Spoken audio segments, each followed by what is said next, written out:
al-kulliyu al-majmu'i, al-kulliyu at-tafsili, wahidun ghairu muayyan, dan juga wahidun muayyan. Ada 4 tu dan telah kita bincangkan semalam.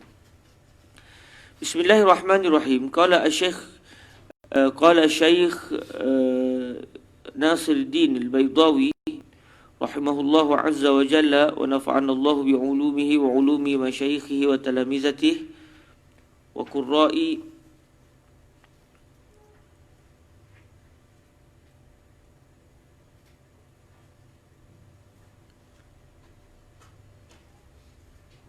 وقراء منهاجه وسائر مصنفاته وشراحها اللهم امين. قال واجيب عن الاول. Sebentar sahabat, siapa ada buku yang asal? Tak ada kalimah qal dalam muka surat kita ni. Macam mana boleh tertinggal?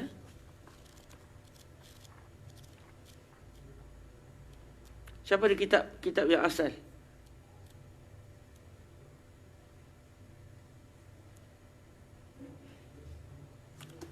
Ada tak kalimah qal sebelum tu? Sebelum wa ujiba 'anil awwal. Qala wa ujiba 'anil awwal. Ada tak?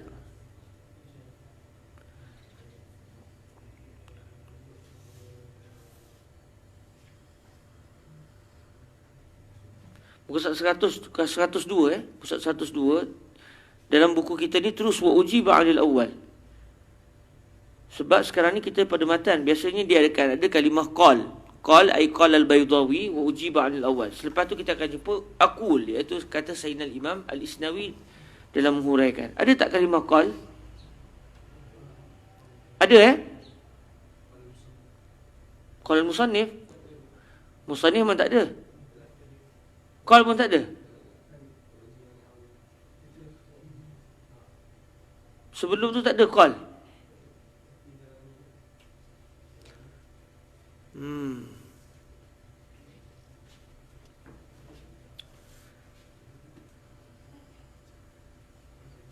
Saya tak bawa pula teks bahasa Arab saya yang dalam kitab yang betul.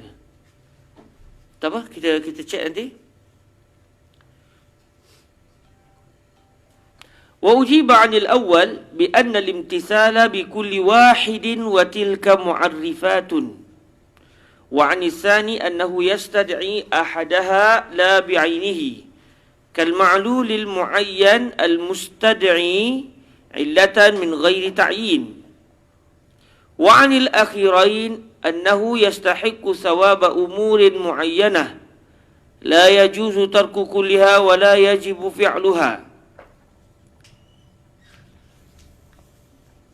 Okey, nanti kita cek balik saya macam seakan-akan patutnya kena ada call tu. Sama ada memang kalimah call tu saya yang tergugurkan ataupun dalam buku sahabat ada kalimah call pun tak ada. Takut dalam kitab yang bercetak pun tak ada. Kalau tak ada kita tengok maksud lah. Sebab pelik biasanya dalam bila ucapan Imam Baydawi sebelum tu Imam Isnawi akan sebut qal wa ujiba 'anil awwal. Jadi Imam Isnawi qala al-musannif wa ujiba 'anil awwal. Lepas tu dah sekali beliau akan sebut aku. Sekarang saya pula kata. Kita akan tengok balik Sebab saya sendiri bila menterjemah tu saya kata al-Imam Al-Baydawi telah berkata. Jadi seakan-akan ada kalimah qal tu. Cuma saya tertulis tu tidak ada. Nanti kita cek balik Subhanallah. Padahal dah cek banyak kali ni. Okey, khairan insya-Allah.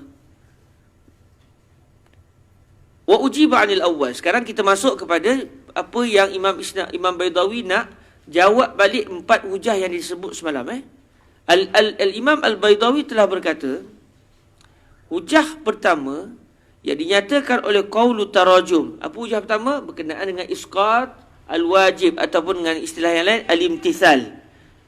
Bi ayyi sabab yahsul al-imtithal?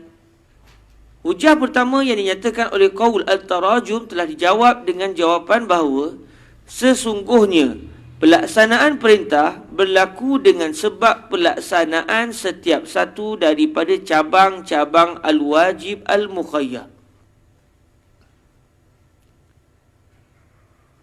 Dan semua cabang-cabang itu adalah tanda-tanda yang memperkenalkan. Jadi Imam Baydawi nak bagi tahu, Kamu tadi datangkan hujah pertama kamu, di sana kamu datangkan 4 kemungkinan. Sama ada dengan sebab al-kulliyu at-tafsili atau al-kulliyu al-majmu'i ataupun bikulli wahidin wahid ghair muayyan ataupun wahid ghair muayyan. Dan kamu menyatakan yang pertama salah, yang kedua salah, yang ketiga salah, yang betul adalah yang keempat, iaitu wahid muayyan. Kata Imam Baydawi, saya pilih jawapan yang pertama.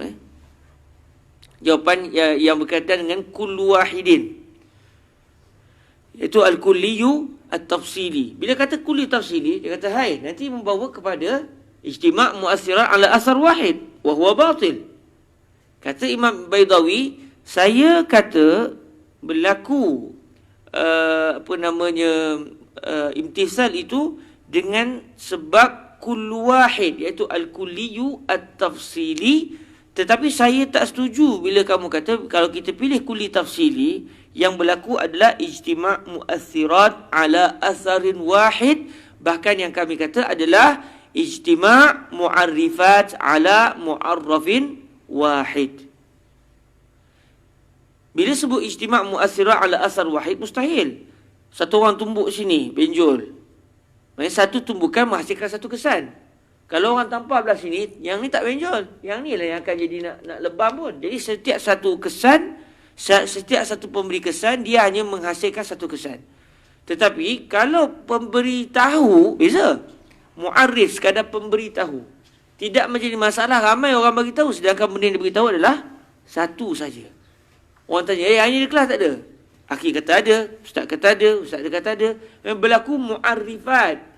Ramai yang memberitahu, tetapi benda yang diberitahu hanya satu. Jadi ijtima' mu'arrifat ala mu'arrafin wahid itu tidak mustahil. Yang mustahil adalah ijtima' mu'assirat ala asarin wahid. Jadi qaulu tarajum mendakwa kalau kita pilih al-kulliyu at-tafsili, natijah dia menghasilkan ijtima' mu'assirat ala asar wahid. Imam Baydawi kata, sekarang saya pilih yang berlakunya imtisal ini ataupun berlakunya seorang itu dianggap melaksanakan perintah apabila dia buat 3 cabang kafarah sumpah contoh secara serentak, dia dianggap sebagai orang yang melaksanakan perintah kerana dia buat ketiga-tiganya sekali dengan kefahaman al-kulliyu at-tafsili. Saya tak ulang lah ya. Kita punya pertemuan sebelum ni kita punya cerita dah. Saya tak ulang lah sebab kita nak kejar ke depan juga. Okey, al-kulliyu at-tafsili. Bila berlaku kulliyu tafsili, kalau ikut kefahaman daripada qaul tarajum, tak betul, sebab dia akan menyebabkan berlaku ijtima' mu'assirat ala asarin wahid. Kalau Imam Baydawi kata, saya bangkang perkara tu. Saya kata, walau kita pilih al-kulliyu at-tafsili sekalipun, dia tidak akan semestinya yang berlaku mesti ijtima' mu'assirat ala asar wahid. Bahkan sekarang saya nak bagi tahu yang berlaku dalam isu kita adalah ijtima' mu'arrifat ala mu'arrafin wahid. Berlaku perhimpunan pemberi-pemberi tahu terhadap satu benda. Satu khabar. Okey? Jadi benda tu tidak dianggap sebagai benda yang mustahil. Walaupun kesemuanya berlaku, tetapi masing-masing memberitahu. Macam saya sebut tadi, yang mustahilnya ijtima' mu'assirat ala asar wahid. Kalau ijtima' mu'arrifat ala mu'arrafin wahid, itu tidak mustahil. Okey? Macamlah satu orang katakan dia berjalan-jalan, dia tiba-tiba kena segah. Dia dalam keadaan berwuduk. Ni cerita ni tak betul pun kan. Tapi kalau berlaku, dia berjalan balik ke masjid, tiba kena segah. Dia punya terkejut tu, terkencing terus. Serentak terkencing tu, terkentut terus. Terkencing dan terkentut. Bila dua-dua berlaku, dia ni batal wuduk tidak? Batal. Baik, batal sebab apa? Sebab apa dia batal? Sebab berlaku dua-dua sekali. Tapi kalau satu berlaku pun dah cukup untuk membatalkan dia. berlaku ijtima'.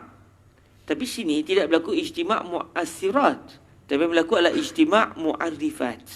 Sebab bila berlaku terbuang angin, dia memberitahu, dia bukan menghasilkan pembatalan wuduk, tapi dia bagi tahu wuduk telah terbatal. Bila berlaku terkencing tadi, keluar air kencing daripada kemaluan, dia memberitahu bahawa sebenarnya wuduk telah terbatal. Jadi kalau berlaku serentak sekalipun, tak masalah. Kita tak kata mustahil. Tapi yang mustahilnya kalau macam tadi, orang ni tepuk di pipi kanan, lebam. Orang ni hentam pipi kanan, tiba lebam juga di kanan. Sorry, dia pukul di kanan, lebam kanan. Main satu orang tumbuk perut, lebam lagi. Jadi orang kata kenapa lebam? Sebab kena tumbuk kat sini, kena tumbuk kat perut, lepas tu kena tarik telinga. Akhirnya kesannya menyebabkan lebam pipi. Baik. Kalau kena tumbuk di pipi lebam tak mustahil. Tapi kena tumbuk di perut, kenapa pipi yang lebam? Kalau orang kata tak, ketiga-tiga ni walaupun berbeza tetapi dia menghasilkan kesan yang satu, itu kita kata mustahil. Sebab ijtima' mu'assirat ala asarin wahid. Tapi kalau ijtima' mu'arifat ala mu'arraf wahid, itu tidak mustahil. Jadi Imam Badawi kata, kamu kata mustahil kan? Sekarang saya dakwa tak mustahil. Jadi bila tak mustahil, tak bolehlah dipatahkan hujah, ataupun tak bolehlah qaul tarajum mendakwa bila ada 4 kemungkinan tadi, semestinya kena pilih yang terakhir, iaitu wahid muayyan. Sebab Imam Badawi kata, kalau saya pilih yang kedua pun, al-kulliyu at-tafsili sekalipun, tidak membawa kepada mustahil. Bila tak bawa benda mustahil, tak tertentulah kena pilih yang terakhir tu. Sebab konsep as-sabr wa taqsim, ini cara berhujah lah. Konsep as-sabr wa taqsim, apabila kita keluarkan semua kemungkinan, kita nak buktikan mazhab kita, caranya dengan kita menjelaskan kebatilan semua kemungkinan yang lain. Akhirnya bila semuanya sudah terbatal, tinggal satu saja, iaitu yang kita pegang, maka yang satu itulah yang benar. Tapi kalau tiba-tiba pihak lawan kata, sekarang kamu datangkan 4 kemungkinan. Kamu dakwa 3 kemungkinan yang awal semuanya salah. Akhirnya kemungkinan yang terakhir kemungkinan kamu. Lalu kamu dakwa pendapat kamu benar. Saya nak bagi tahu kemungkinan yang pertama tak salah. Buktinya begini. Jadi kemungkinan pertama tak salah. Bila kemungkinan pertama berjaya dibuktikan tak salah, tak semestinya jawapannya adalah yang terakhir. Saya silap yang terakhir itu yang salah. Okey? Ini memang kaedah kalau berdebat begitulah. Orang suka debat, dia tahu lah benda. Tapi dalam kitab banyak digunakan kaedah as-sabr wa taqsim.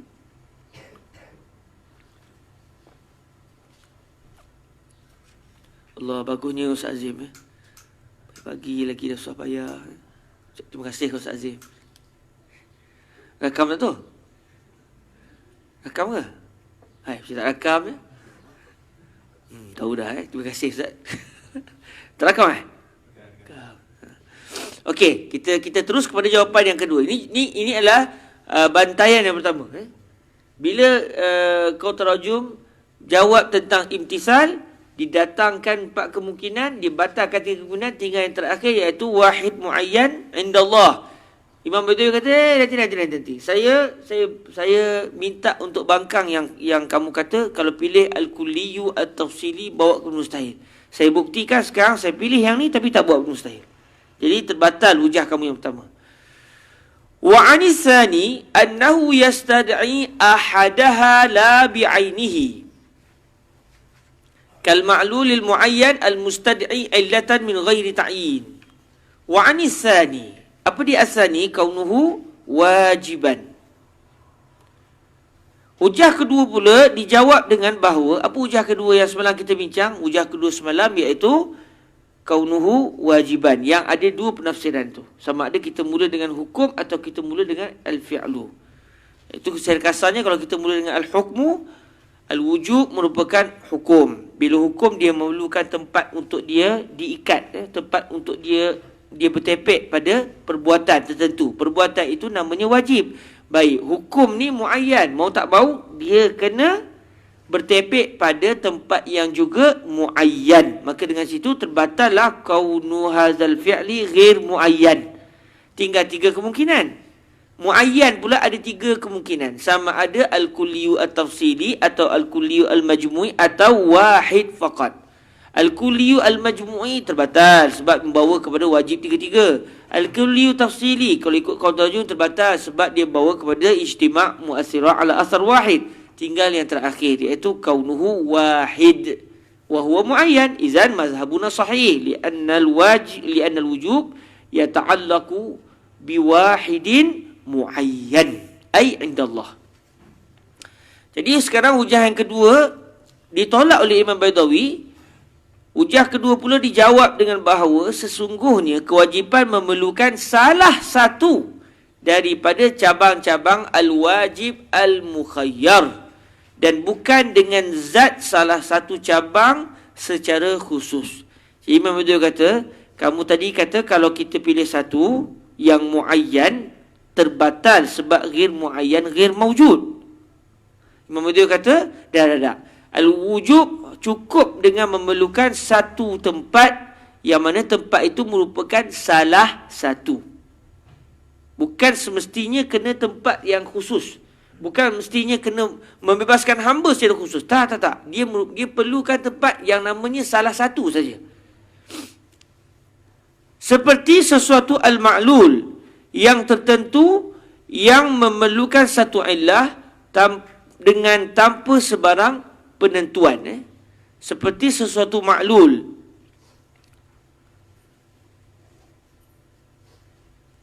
yang tertentu, ada satu maklul. Maklul ni maknanya di sana ada illatun, di sana ada maklul. Illah sebab, maklul ni kita kata natijahnya lah. Natijah kepada sebab tadi. Satu maklul yang jelas, yang mana maklul ini akan terhasil kalau wujud salah satu illah. Illah dia macam-macam. Tak semestinya ada satu illah saja. Kadang-kadang ada satu illah. Tapi ada beberapa keadaan illah tu ada banyak. Illah ada banyak dalam masa yang sama maklulnya ada satu. Maklulnya ada satu. Contoh macam tadilah. Batal wuduk. Kenapa batal wuduk? Bi'illati naqdil bi khuruji syai'in min qul aw dubur. Au bin naum. Au kaza au banyak kan? Jadi di sana ada banyak maklul. Di sana ada satu maklul yang tertentu iaitu butlan wudu, kaunuhu muhdisan. Tetapi walaupun dia ni maklul satu, untuk illah dia pula ada banyak dan tak semestinya kena semua sekali wujud baru terhasil pembatalan wudu. Cukup salah satu. Dia tak ada masalah, dia kata. Dia tak ada masalah. Dia menafikan apa yang didakwa oleh qaul tarajum. Bila wujud itu muayyan, maka tempat tu juga mesti muayyan. Dia kata tak semestinya muayyan. Buktinya macam wuduk tadi. Dia ada satu illah, dia ada satu maklul, tetapi dia tidak memerlukan mesti satu saja illah tertentu. Tak. Yang penting ada banyak illah, cukup salah satu berlaku, selesai. Seperti sesuatu al-ma'lul yang tertentu yang memerlukan satu illah. Dia perlukan satu illah lah untuk terhasil. Tak, kalau semua tak wujud, illah satu benda pun tak berlakulah maklul. Dia perlukan satu illah dengan tanpa sebarang penentuan. Tak semestinya di sana ada banyak illah, tapi wuduk dalam hari wuduk pada hari ini hanya akan berlaku kalau berlaku illah yang namanya keluar sesuatu daripada kubur dan dubur. Tapi kalau dia tidur untuk hari ni tak berlaku. Tak ada macam tu. Tak ada istilah begitu. Bahkan ma'lul akan berlaku apabila wujud apa saja illah yang terhasil pada ketika itu. Satu ke, dua ke, tiga ke, tak kisah. Tapi kalau dia kena segah, contoh macam tadi di tengah berjalan masjid, dia pun kena segah. Segah-segah, dia boleh terkejut, dia terus terkentut. Lepas terkentut, dia tengok benda tu.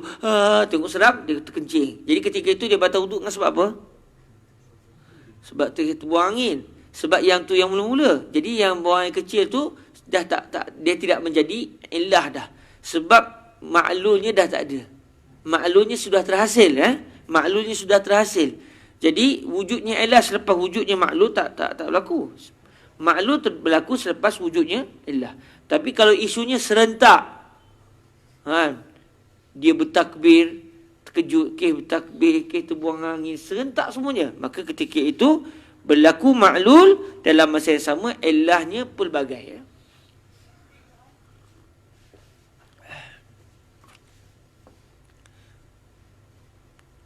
Ustazah tolong tutup pintu, Ustazah. Ada kawan. Termasuk dalam apa? Dalam rakaman Basu Mubashir. Buat macam mana kan?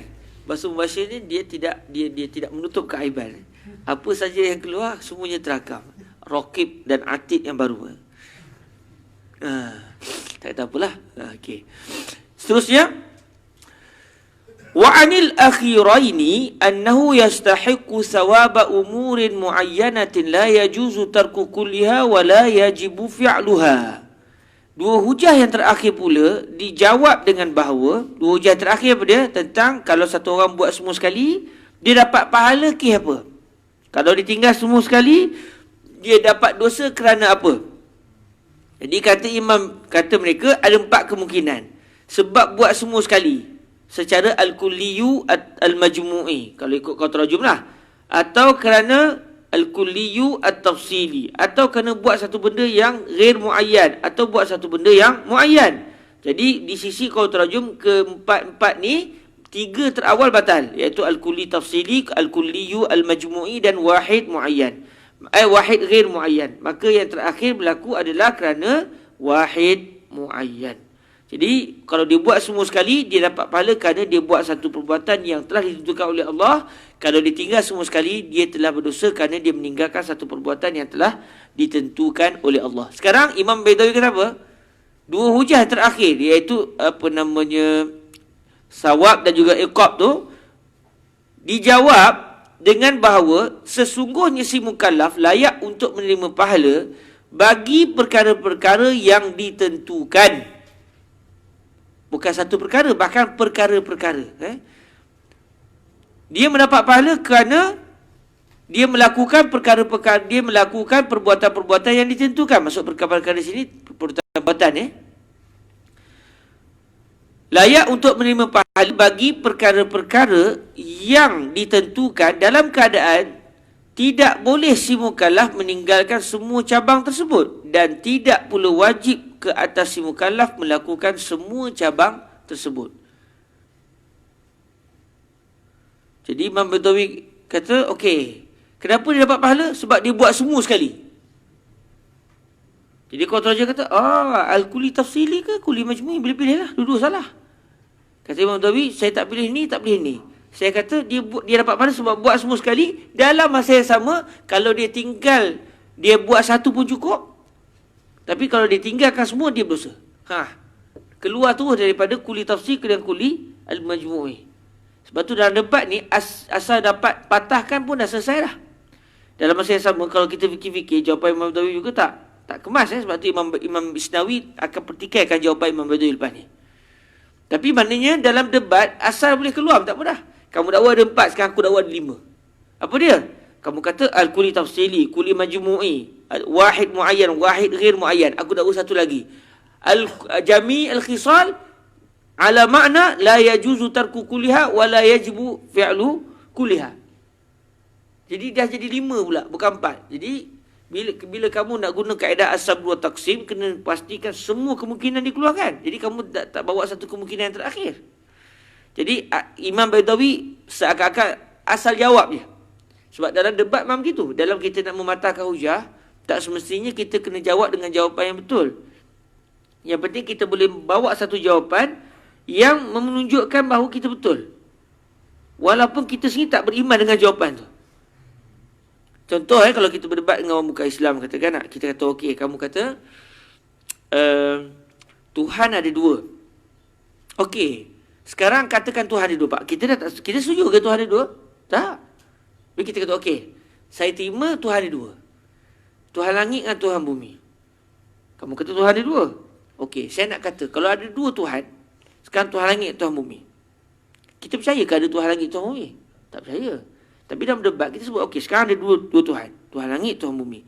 Tuhan langit nak turunkan hujan. Tuhan bumi kata aku takkan pastikan hujan kena ke bumi. Tuhan langit kata aku nak basahkan bumi dengan hujan. Hujan keluar ke tak keluar? Hujan turun ke tak turun? Kan itu kan macam kalau ikut orang kata, ini menunjukkan dia percaya ada dua Tuhan. Tapi orang tu tak perasan. Kita sekarang tengah berdebat. Bila berdebat kita akan cari apa saja jawapan yang hujungnya tujuannya nak matahkan hujah pihak satu lagi. Sebab kita nak kata kalau hujan turun, bumi basah dengan hujan, Tuhan bumi lemah. Buat apa sembah dia? Kalau hujan tak turun, Tuhan hujan tak kuat, Tuhan langit tak kuat, buat apa sembah dia? Sebab satu Tuhan. Mau tak mau kena ada satu Tuhan. Kita punya natijah ke situ. Tapi awal tu macam kita macam percaya pula ada dua Tuhan kan. Bukan kita percaya dua Tuhan. Tapi dalam debat memang begitu. Kita akan membawa kemungkinan-kemungkinan walaupun kita sendiri tak setuju dengan kemungkinan itu sebenarnya. Okey, selesailah jawapan kasar-kasar Imam Baidawi. Sekarang kita akan tengok secara terperinci jawapan Imam Al-Baidawi.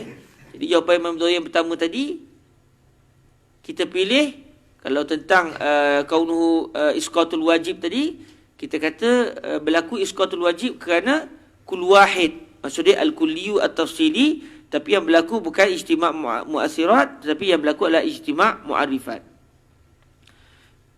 Jawapan yang kedua, al-wujub yahtaj al-wujub muta'alliqun bi fi'lin wa hadzal fi'lu la budda an yakun muayyanan. Jawapan dia tidak memerlukan wahid muayyan, bahkan dia memerlukan kepada ahadul asya'. Okey, ni jawapan Imam Baidawi. Dia tidak memerlukan wahid muayyan, tapi dia memerlukan ahadul khisal la bi'ainihi. Lepas tu jawab hujah ketiga dengan keempat, iaitu istihqaq as-sawab dengan istihqaq al-iqab, dijawab dengan di sana ada dia mendapat pahala kerana dia melakukan al-af'al yastahiqu sawaba umurin, ay huwa yastahiqu sawab li'annahu fa'ala hadhihi al-af'al kullaha ma annahu la yajibu alayhi an yaf'al kullaha wa yahrumu alaihi tarku kulliha. Begitu juga dia punya dengan iqab. Ini jawapan Imam Baidawi. Qala al-Imam al-Isnawi rahimahullah, aqul syara'a fil jawabi 'anil adillati thalatha allati dzakaraha al-qailun bi anna al-wajiba wahidun muayyan. Fa ajaba 'anid dalil al-awwal wa huwa qawluhum annahu idza ata bil kulli ma'an fala jaiza an yakuna limtisalu bil kull wala bi kulli wahid wala bi wahidin ghairi muayyanin. Faqal nakhtaru al-qisma ats-tsani wa huwa husulu al-imtisal bi kulli wahidin. Jawapan al-Imam Baidawi. Kalau kita perasan tentang qaul tarajum ni, mula-mula dulu kita jumpa, kita tengok Imam Baidawi terus-terus mendatangkan hujah. Mula-mula dulu yang mengatakan bahawa mana boleh bertembung boleh berkumpul di antara ta'yin dengan takhyir. Kan? Lalu mereka pun jawab, dah di sana ada tiga kemungkinan. Mungkin Allah bagi ilham, mungkin sebenarnya Allah tunggu dulu baru Allah pilih, atau yang ketiga mungkin dia tersalah pilih, si mukallaf salah pilih, tapi Allah dengan rahmatnya menjadikan perbuatan yang salah pilih itu boleh menggugurkan kewajipan. Lalu dihentam oleh Imam Baidawi. Selepas tu terduduklah kawan ni. Lepas kawan tu dah terduduk, kawan ni pula mulakan serangan. Mula-mula tadi Imam Baidawi yang mulakan serangan. Lalu cuba di-defend, cuba ditahan. Akhirnya tak lepas juga, kena juga. Selepas dia kalah round pertama, round kedua dia yang mulakan serangan. Dia kata sekarang ni ada 4 hujah kami. Nak jawab macam mana? Hujah kami tentang isqatul wajib, kaunuhu wajiban, kemudian istihqaqus sawab dengan istihqaq al-iqab. Sekarang kita berada dalam pusingan yang kedua. Mereka mulakan serangan dan sekarang kita melihat Imam Baidawi membalas serangan tersebut. Okey. Jawapan Al-Imam Al-Baidawi. Saya berkata, Al-Imam Al-Baidawi, saya ni siapa? Imam Isnawi. Saya tu maksudnya Imam Isnawi yang kata. Al-Imam Al-Baidawi telah mula menjawab ketiga-tiga dalil yang telah disebutkan oleh individu-individu yang mengatakan bahawa sesungguhnya al-wajib wahid muayyan. Bukan dia ada 4 ke semua? Bukan dia ada 4 serangan daripada qaul tarajum. Maksudnya bila 4 serangan, kena balas lah, kena elak lah 4 tu. Kalau elak 3 saja, satu lagi kena. Maksudnya tak? Kalau kita main silat, kan sekarang ni ada silat gayung kat Malaysia, kat Mesir kan. Okey, sebab apa? Sebab nanti Imam Isnawi akan sebut. Kalau kita perasan dalam matan, cuba kita tengok ujiba 'anil awwal. Kaza wa kaza. Ni adalah elakan pertama. Wa 'anis sani. Elakan kedua. Wa 'anil akhirain. Patutnya ni elakan ketiga dengan elakan keempat lah. Tapi bila kita baca ayatnya, annahu yastahiqu thawaba umurin muayyanah la yajuzu tarku kulliha wa la yajibu fi'luha. Di cerita tentang apa ni? Tentang istihqaqus thawab. Mana istihqaqul iqab? Dalam mana? Wa 'anil akhirain, okey. Tetapi dia kata, okey, sekarang saya nak jawab tentang yang nombor 3 dengan nombor 4. Jawapannya adalah sekian. Tapi jawapan ni sebenarnya jawapan merujuk kepada yang kedua-duanya sekali atau salah satu saja? Salah satu saja, iaitu istihqaqus thawab. Dalam masa yang sama, Imam Baidawi tidak mendatangkan jawapan tentang istihqaq al-iqab. Sebab tu Imam Isnawi sebut syara'a fil jawab 'anil adillati thalathah. Sedangkan dalil qaul tarajum ada 4. Nanti kita akan jumpa di belakang nanti yang Imam sendiri kata, Imam Baidawi itu kata janji nak jawab 4 tapi jawab 3 saja. Ini maknanya ini kritikan ke atas Imam Baidawi lah daripada Imam Isnawi. Saya sebut ni kenapa ada 3 pula? Bukan dia punya serangan ada 4 ke? Patutnya bila 4 serangan, perlu 4, kena 4 pertahanan lah. Tapi 4 serangan, tiba-tiba jawab 3 saja. Kenalah satu serangan tu. Okey. Dalam buku teks bahasa Arab, yang cetakan Darul Ibn Hazm, kalau tak silap saya. Dalam matan dia sebut, wa 'anil akhirain annahu yastahiqu thawaba wa iqaba umurin. Dia dah tambah kalimah wa iqab. Tapi, walaupun dalam sebahagian matan memang ada kalimah wa iqab, cuma Imam Isnawi menggunakan matan yang tak ada wa iqab. Sebab Imam Isnawi tak setuju. Kenapa tak sebut tentang jawapan yang keempat? Jadi tahulah kita, matan yang digunakan oleh Al-Imam Al-Isnawi tidak mendatangkan kalimah wa iqab. Sebab tu saya dalam matan saya tak adakan wa iqab. Okey? Nanti Imam Isnawi akan kata, dan di sana ada nuskhah wa iqab. Tapi maknanya Imam Isnawi macam tak setuju kalimah wa iqab tu. Maknanya seakan-akan ni bukan daripada Imam Baidawi, tapi ni tambahan orang lain. Nak membetulkan matan. Tapi matan asalnya tak ada sebenarnya. Sebab tu Imam Isnawi tidak bersetuju. Kenapa tak didatangkan jawapan yang keempat? Sedangkan bila ada 4 serangan, kena jawablah 4-4 tu. Okey. Saya berkata, iaitu Imam Isnawi kata, Al-Imamul Baidawi telah mula menjawab ketiga-tiga dalil yang telah disebutkan oleh individu-individu yang mengatakan bahawa sesungguhnya perbuatan yang wajib adalah satu perbuatan yang ditentukan.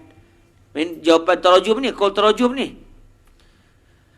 Okey, kita masuk jawapan pertama. Maka Al-Imam Al-Baidawi telah menjawab dalil yang pertama, iaitu kalam mereka yang berbunyi. Kalam mereka maksudnya kalam qaul at-tarajum, mazhab ketiga. Apa pendapat mereka? Apa dalil mereka yang pertama? Sesungguhnya apabila si mukallaf telah melakukan semua cabang al-wajib al-mukhayyar secara serentak, maka tidak boleh pelaksanaan perintah berlaku dengan sebab si mukallaf melakukan semua cabang tersebut, iaitu al-kulliyu al-majmu'i. Juga tidak boleh pelaksanaan perintah berlaku dengan sebab si mukallaf melakukan setiap satu daripada cabang-cabang tersebut, iaitu al-kulliyu at-tafsili. Dan begitu juga tidak boleh pelaksanaan perintah berlaku dengan sebab si mukallaf melakukan satu perbuatan yang tidak ditentukan. Kenapa? Bagi mereka ini akan membawa kepada buat benda yang tak wujud. Sebab ghair muayyan, ghair mawjud. Ghairu muayyanin, ghairu mawjud. Lalu yang berbaki yang keempat lah, itu wahid muayyan. Katanya qaul tarajum. Sekarang kata Imam Isnawi, lalu Al-Imam Al-Baidawi telah berkata, kami memilih bahagian yang kedua. Kami memilih bahagian yang kedua, iaitu Al-Kulliyu At-Tafsili. Yang kalau ikut qaul tarajum, dia membawa kepada ijtima' mu'athirat ala asarin wahidin. Wahuwa mustahil, li'annahu yu'addi ila ijtima' naqidain. Imam Baidawi akan sebut, dah. Yang berlaku bukan ijtima' mu'athirat, tapi ijtima' mu'arifat. Ijtima' mu'arrifat ala mu'arrafin wahidin yajuz wa laysa bimustahil. Kami memilih bahagian yang kedua, iaitu terhasilnya pelaksanaan perintah disebabkan pelaksanaan setiap satu daripada cabang-cabang al-wajib al-mukhayyar, iaitu dengan sebab al-kulliyu at-tafsili. Jangan lupa istilah ni. Sebab kita nak memahamkan istilah tu pun dah ambil berapa jam tu. Kalau tiba dia tak ingat, Allah naya saya. Memang kita kena baca kitab ni sampai 4-5 bulan. Jangan lupa berasa tak ingat istilah, balik nanti kena baca balik.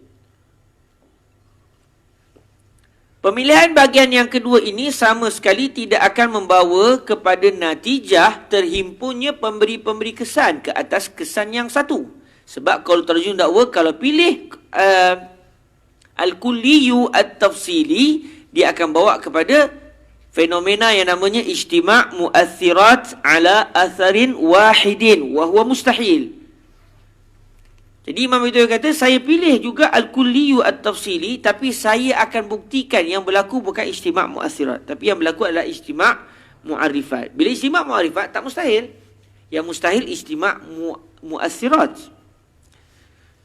Kenapa benda ni tidak mustahil? Kerana perkara-perkara ini dan perkara-perkara lain selain daripada cabang-cabang kewajipan tersebut, yang merupakan antara sebab daripada sebab-sebab yang bersifat syar'i, adalah merupakan tanda-tanda yang memperkenalkan satu keputusan tertentu dan bukannya pemberi-pemberi kesan. Imam Isnawi dan Imam Baidawi nak beritahu, hukum hakam syarak ni tak ada istilah mu'athirat. Dia hanya mu'arifat saja. Semua hukum yang berkaitan dengan sabab ataupun syarat, yang kita dalam istilah sufik kita panggil al-ahkam al-wada'iyah. Kitabullah al-muta'alliqu bi af'alil mukallafin bi ja'li syai'i sababan aw syartan aw mani'an aw sihhatan aw fasadan. Hukum yang berkaitan dengan sebab, syarat, mani' itu dia bukan mu'athir, dia mu'arrif. Jadi termasuklah juga dalam wajib mukhayyar ni. Semuanya adalah hanya semata-mata mu'arrif, bukan mu'athir. Sebab al-mu'athir huwa Allah. Al-mu'athir huwa Allah. Bukannya perbuatan sesuatu yang menghasilkan. Sebab tu apabila yang berlaku adalah mu'arrifat, maka ijtima' mu'arrifat tidak mustahil. Contoh mu'arrifat lain. Macam mana orang tu boleh sampai kepada dia tahu Islam tu benar? Islam itu benar, kita kata mu'arraf. Tahu tentang wujudnya Allah. Wujudus sani', wujudnya Allah Ta'ala itu adalah mu'arraf. Nak sampai kepada situ ada sebab-sebab dia. Namanya mu'arrifat. Macam mana kamu boleh tahu Allah Ta'ala wujud? Dia kata, saya buat kajian tentang sekian. Tentang sains. Akhirnya dalam kajian sains saya mendapati bahawa benarlah Allah Ta'ala ni Tuhan. Saya kaji tentang embrio. Yang disebut dalam Quran tu macam yang kami jumpa dalam kajian kami. Sedangkan zaman Nabi tu bukan ada orang belah perut orang perempuan sampai tahu janin tu macam mana bentuknya. Tiba-tiba sama. Ini bukti yang cakap ni adalah Nabi dan ayat Quran itu betul-betul daripada ayat Tuhan. Jadi kajian sains dia mu'arrif. Adakah semua orang tahu Tuhan dengan itu? Tak juga. Ada orang dipikir, ini takkan ada banyak pencipta. Mesti ada seorang yang mencipta. Dengan melihat alam. Yang kawan tadi tak lihat alam, tapi dia lihat kajian sains dia. Jadi kesemuanya adalah mu'arrifat. Mustahil tak bertemunya mu'arrifat tadi. Banyak, tiba-tiba satu orang, dia ahli sains, dia segala-galanya. Dia fikir macam-macam. Semua pemikiran dia membawa kepada satu natijah, iaitu wujudnya Allah. Jadi yang berlaku ijtima' mu'arrifat ala mu'arraf wahid. Mustahil ke? Macam mana mustahil sedangkan benda tu wakil? Bila benda mustahil tak akan berlaku walau sekali. Sekarang ni berlaku. Bila berlaku menunjukkan benda tidak mustahil.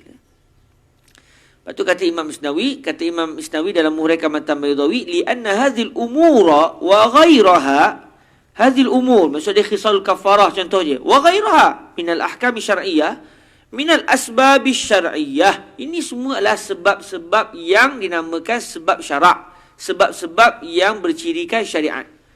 Kesemua ini adalah alamat, hanya sekadar pemberitahu, bukan pemberi kesan. La mu'assirat, bukan pemberi kesan. Wajtima'u mu'arrifatin ala mu'arrafin wahidin jaizun kal'alamil al-mu'arrifi lis-sani'. Terhimpunnya tanda-tanda yang memperkenalkan sesuatu keputusan ke atas satu natijah yang diperkenalkan oleh tanda-tanda tersebut adalah satu perkara yang boleh berlaku. Seperti alam yang memperkenalkan kewujudan sang pencipta. Kan? Orang melihat kajian gini, melihat pada alam. Alam ni segala benda yang selain pada Allah. Dia kaji tentang kulit, contoh. Dia mendapati yang Allah sebut dalam Quran sama dengan kajian dia dalam ilmu kekulitan. Ada orang kaji tentang tumbuh-tumbuhan, akhirnya dia sampai. Ada orang dia kaji tentang Bible. Dia kaji tentang Bible je. Dia kata macam mana Kristian ni gini. Sekejap Allah Ta'ala bertumbuk dengan Nabi Yaqub. Lepas tu yang seriapnya Allah kalah pula. Macam mana Tuhan boleh bertumbuk dengan makhluk? Kalau bertumbuk satu hal dah. Tiba-tiba kalah pula. Makhluk boleh menang. Macam mana Tuhan macam ni? Allah Ta'ala sedih menyesal buat orang. Ya betul, takkan Tuhan ni tak tahu benda yang akan berlaku. Jadi dia tak kaji melihat alam semua. Dia melihat ayat-ayat tu. Ayat-ayat yang ada dalam Bible. Akhirnya kata, tak betul ni. Akhirnya dia kata mustahil Tuhan macam ni. Mesti Tuhan lain daripada yang disebut. Dia pun mula mengkaji tentang Islam. Kena dengan dia punya fitrah dia. Akhirnya masuk Islam. Tapi mu'arif dia apa dia? Mu'arif dia adalah ayat dalam Bible. Dia baca Bible. Takkan Nabi-Nabi pilihan Tuhan macam ni? Takkan Nabi Daud sampai macam ni dia sebut dalam Bible? Merancang bunuh orang apa semua. Ini Nabi. Kita yang bukan Nabi pun tak tergamak nak buat macam ni. Ini Nabi, biar betul. Ini bukan Nabi ni. Ini memang pembunuh betul. Dia mening. Dia baca-baca dia pening. Ya ini. Baca lagi. Dahsyat Dalam ayat Bible sampai ada orang kata Bible ni tidak boleh dibaca oleh kanak-kanak bawah umur. Banyak ayat-ayat lucah. Takkan ni ayat Tuhan? Orang kata ayat. Jadi dia mikir. Akhirnya dia bawa kepada Allah Ta'ala punya betul-betul Tuhan. Dan Allah ni Esa tak seperti macam ni faham. Akhirnya orang ni masuk Islam dengan sebab ni. Orang ni masuk dengan sebab lain pula. Orang ni masuk lain pula. Itu kalau berbeza-beza lah. Bayangkan kalau satu orang, dia fikir semua tadi. Dia baca Bible, dia pening. Dia mikir, tengok alam, dia fikir lagi. Lepas tu kebetulan dia pula pakar kulit. Sama dengan Al-Quran. Lepas tu dia pun pakar embryologi. Dalam janin. Sama dengan Al-Quran. Akhirnya, dia mikir pasal ayat Bible. Sebab dia Kristian katakan. Dalam masa yang sama, dia seorang pakar kulit. Dalam masa yang sama, dia seorang pakar janin. Dalam masa yang sama, dia melihat alam. Jadi empat benda tu akhirnya semua membawa dia kepada wujudnya As-Sani'. Wujudnya Tuhan yang benar, iaitu Allah Azza wa Jal. Jadi berlaku apa pada diri dia? Ijtima' mu'arrifat ala mu'arrafin wahid. Dan benda ni tidak mustahil. Jadi kata Imam Isnawi, kata Imam Baydawi, bila kamu wahai qaul tarajum mendakwa yang berlaku adalah ijtima' mu'assirat, kami bantah kerana kita bincang tentang hukum syarak. Hukum syarak dari segi sebabnya, syaratnya, semuanya adalah mu'arrifat. Bukan mu'assirat. Okey. Dia terbatal lah apa yang kamu sangkakan bawa kepada mustahil tu. Okey. Sekarang kita tengok pula kritikan Imam Isnawi kepada Imam Baydawi. Walaka an taqul ma taqaddama min ad-dalili 'ala imtina'i at-ta'siri bi kulli wahidin jarin bi'ainihi fi imtina'i at-ta'rif wal imtisali bihi. Ini sikit nak faham Kamu berhak untuk mengatakan bahawa hujah yang telah lepas yang merupakan dalil yang digunakan oleh qaul at-tarajum untuk menolak penghasilan kesan dengan sebab si mukallaf melakukan setiap satu daripada cabang-cabang al-wajib al-mukhayyar, hujah yang sama juga adalah wujud dalam menolak konsep memperkenalkan, iaitu ijtima' mu'arifat tadi, dan konsep wujudnya pelaksanaan perintah adalah dengan sebab pelaksanaan setiap satu daripada cabang-cabang al-wajib al-mukhayyar. Apa maksud dia tuan-tuan? Okey. Bila Imam Baidawi tidak terus menjawab dengan memilih mazhab yang betul, mazhab yang betul apa dia? Berlaku kerana wahid ghair muayyan.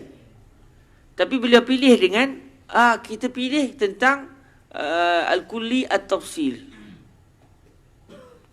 Bila pilih al-kulli at-tafsili, walaupun boleh menolak tentang berlakunya ijtima' mu'assirat ala asar wahid, tetapi masalahnya ada lagi perkara yang mustahil yang tak mampu ditepis kalau pilih jawapan ini. Apa dia?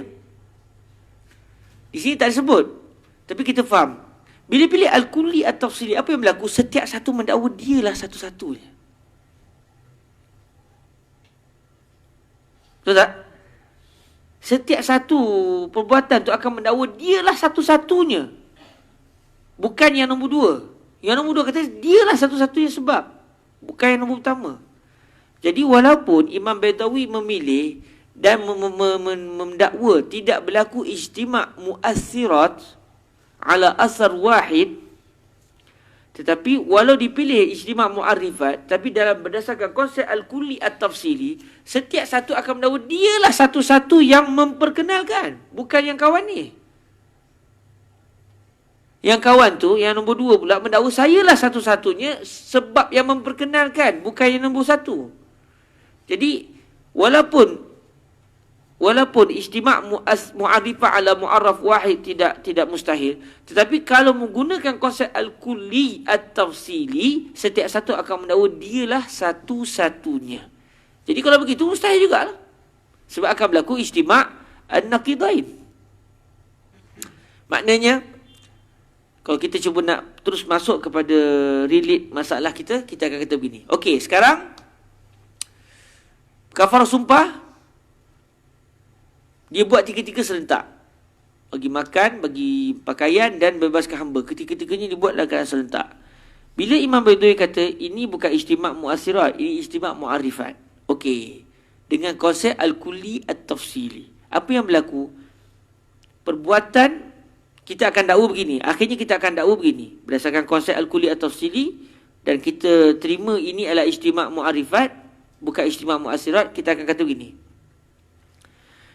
Terhasilnya pelaksanaan perintah kerana apa? Kerana membebaskan hamba, mendakwa dialah satu-satu yang menunjukkan, yang memberitahu bahawa telah berlaku pelaksanaan perintah.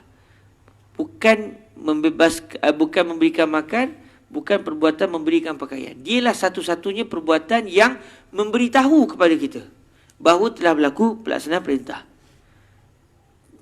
Dalam masa yang sama, kita juga akan sebut walau bagaimanapun perbuatan memberikan makanan, sebenarnya perbuatan itulah satu-satunya yang memberitahu kita bahawa si mukallaf telah melaksanakan perintah. Dalam masa yang sama, perbuatan memberikan pakaian sebenarnya dialah satu-satunya yang memberitahu kepada kita. Bukan perbuatan memberi makanan dan bukan membebaskan hamba. Akhirnya apa yang berlaku? Setiap satu akan jadi apa? Memberikan pakaian adalah satu-satunya pemberitahu kepada kita. Yang lain tak beritahu. Tapi dalam masa sama, dia bukan yang beritahu kepada kita. Berlaku juga mustahil kan? Dia membawa juga kepada mustahil.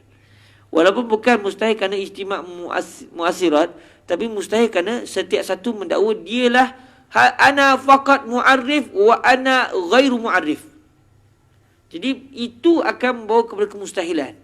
Imam Isnawi kata cara hujah Imam Baidawi walaupun boleh mematahkan hujah apa namanya qaul tarajum, tapi kita sendiri pun boleh berhujah lagi, tak selesai juga. Dalil tak kuat. Sebab dalil itu boleh dipatahkan kerana walaupun tak berlaku ijtima' mu'assirat, tapi masalahnya berlaku ijtima' didain. Ijtima' naqidain, maafkan saya. Ijtima' naqidain. Wal ijtima' naqidain batil. Okey.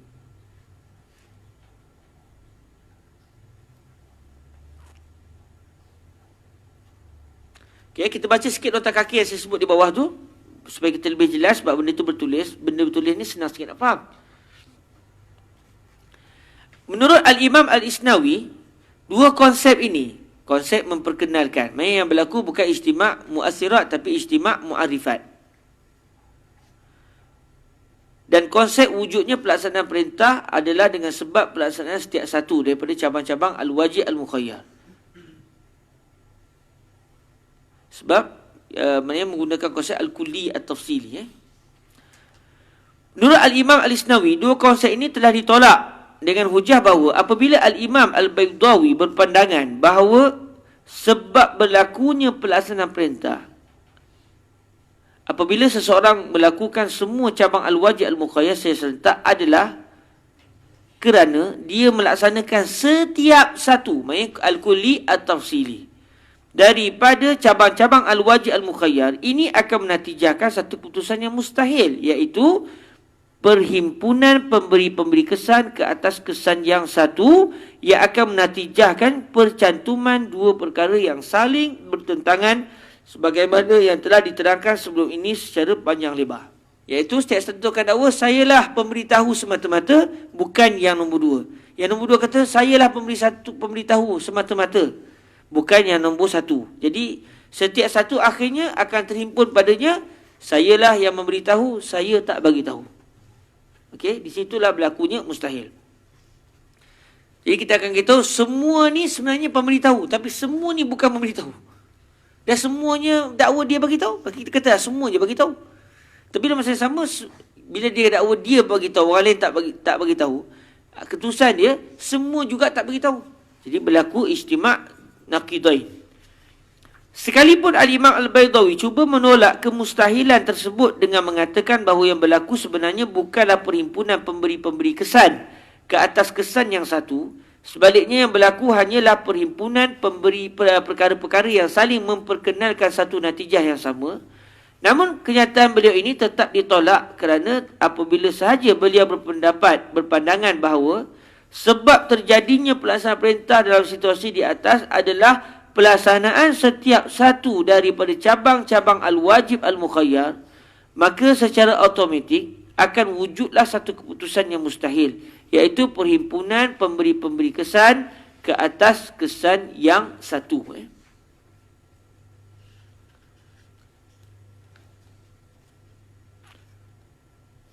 Maka secara automatiknya akan wujudlah satu keputusan yang mustahil, iaitu perhimpunan pemberi-pemberi kesan ke atas kesan yang satu.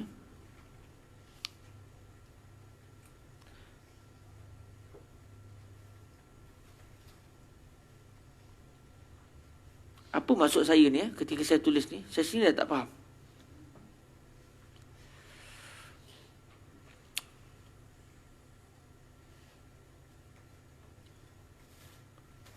Mungkin yang lebih tepat bukan jawapan ni. Maka yang secara otomatik akan wujudlah satu keputusan mustahil, iaitu percantuman dua benda yang saling bercanggah.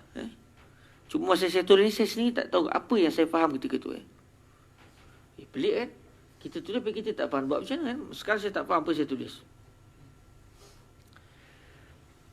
Wujudnya satu keputusan yang mustahil, iaitu perhimpunan pemberi-pemberi kesan ke atas kesan yang satu. Sebab dia tak berlaku dah pemberi-pemberi kesan, sebab dia menafikan. Imam Baydawi menafikan wujudnya pemberi-pemberi kesan. Jadi yang tu tak wujud dah. Tapi yang wujud, yang mustahilnya bukan perhimpunan pemberi-pemberi kesan, tapi perhimpunan dua benda yang saling bertentangan, iaitu ijtima' naqidain. Jadi bolehlah catat sikit. Saya pun macam tak setujulah macam apa yang saya tulis dulu ni. Hatil kalam ya akhi. Maka kalam Zaid. Syukran. Hadiah boleh. Iaitu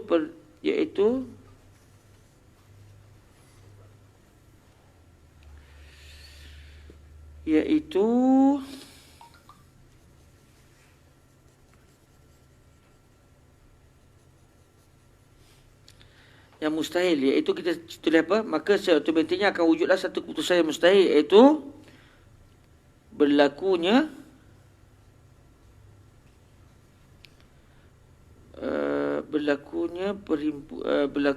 ijtima' di naqidah, ijtima' apa berlakunya percantuman. Berlakunya percantuman antara dua nakid. Berlakunya percantuman antara dua nakid dalam kurungan ijtima' dan naqidain. Silakan. Syukran. Kalau siapa yang nak ni lah, kalau tapi kalau siapa yang baca dia boleh faham apa yang saya tulis ni, yang asal bagi tahu kat saya, sebab saya sekali saya baca saya pun tak faham apa yang saya maksudkan masa saya tulis tu. Tengok jap buku lama, kokok saya ada catat-catat apa-apa.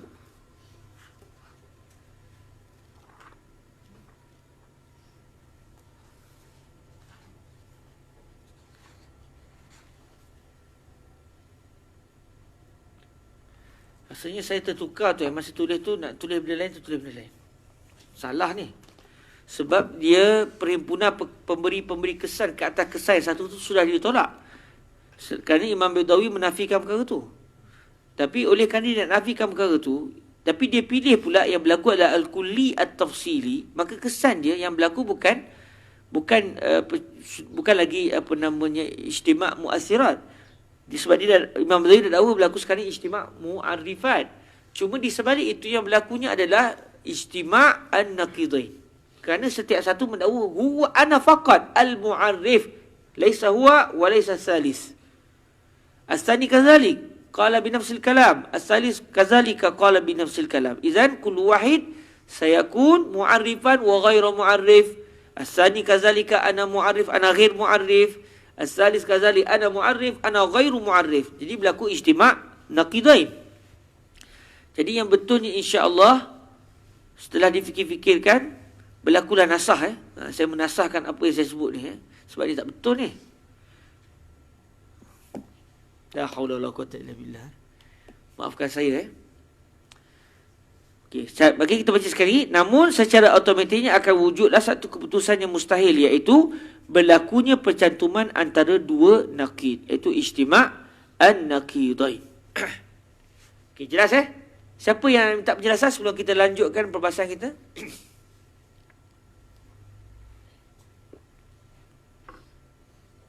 Ada siapa yang tak faham? Silakan Ustaz. Ustaz boleh terus mikrofon. Saya rasa mikrofon. Okey. Kalau tak dengar suara lah. Ambil mikrofon tu. Dah berpasang ke? Kalau tak pasang, Ustaz Adam tolong pasangkan Tak pasang lagi Ustaz Adam? Dah pasang dah? Tu dah.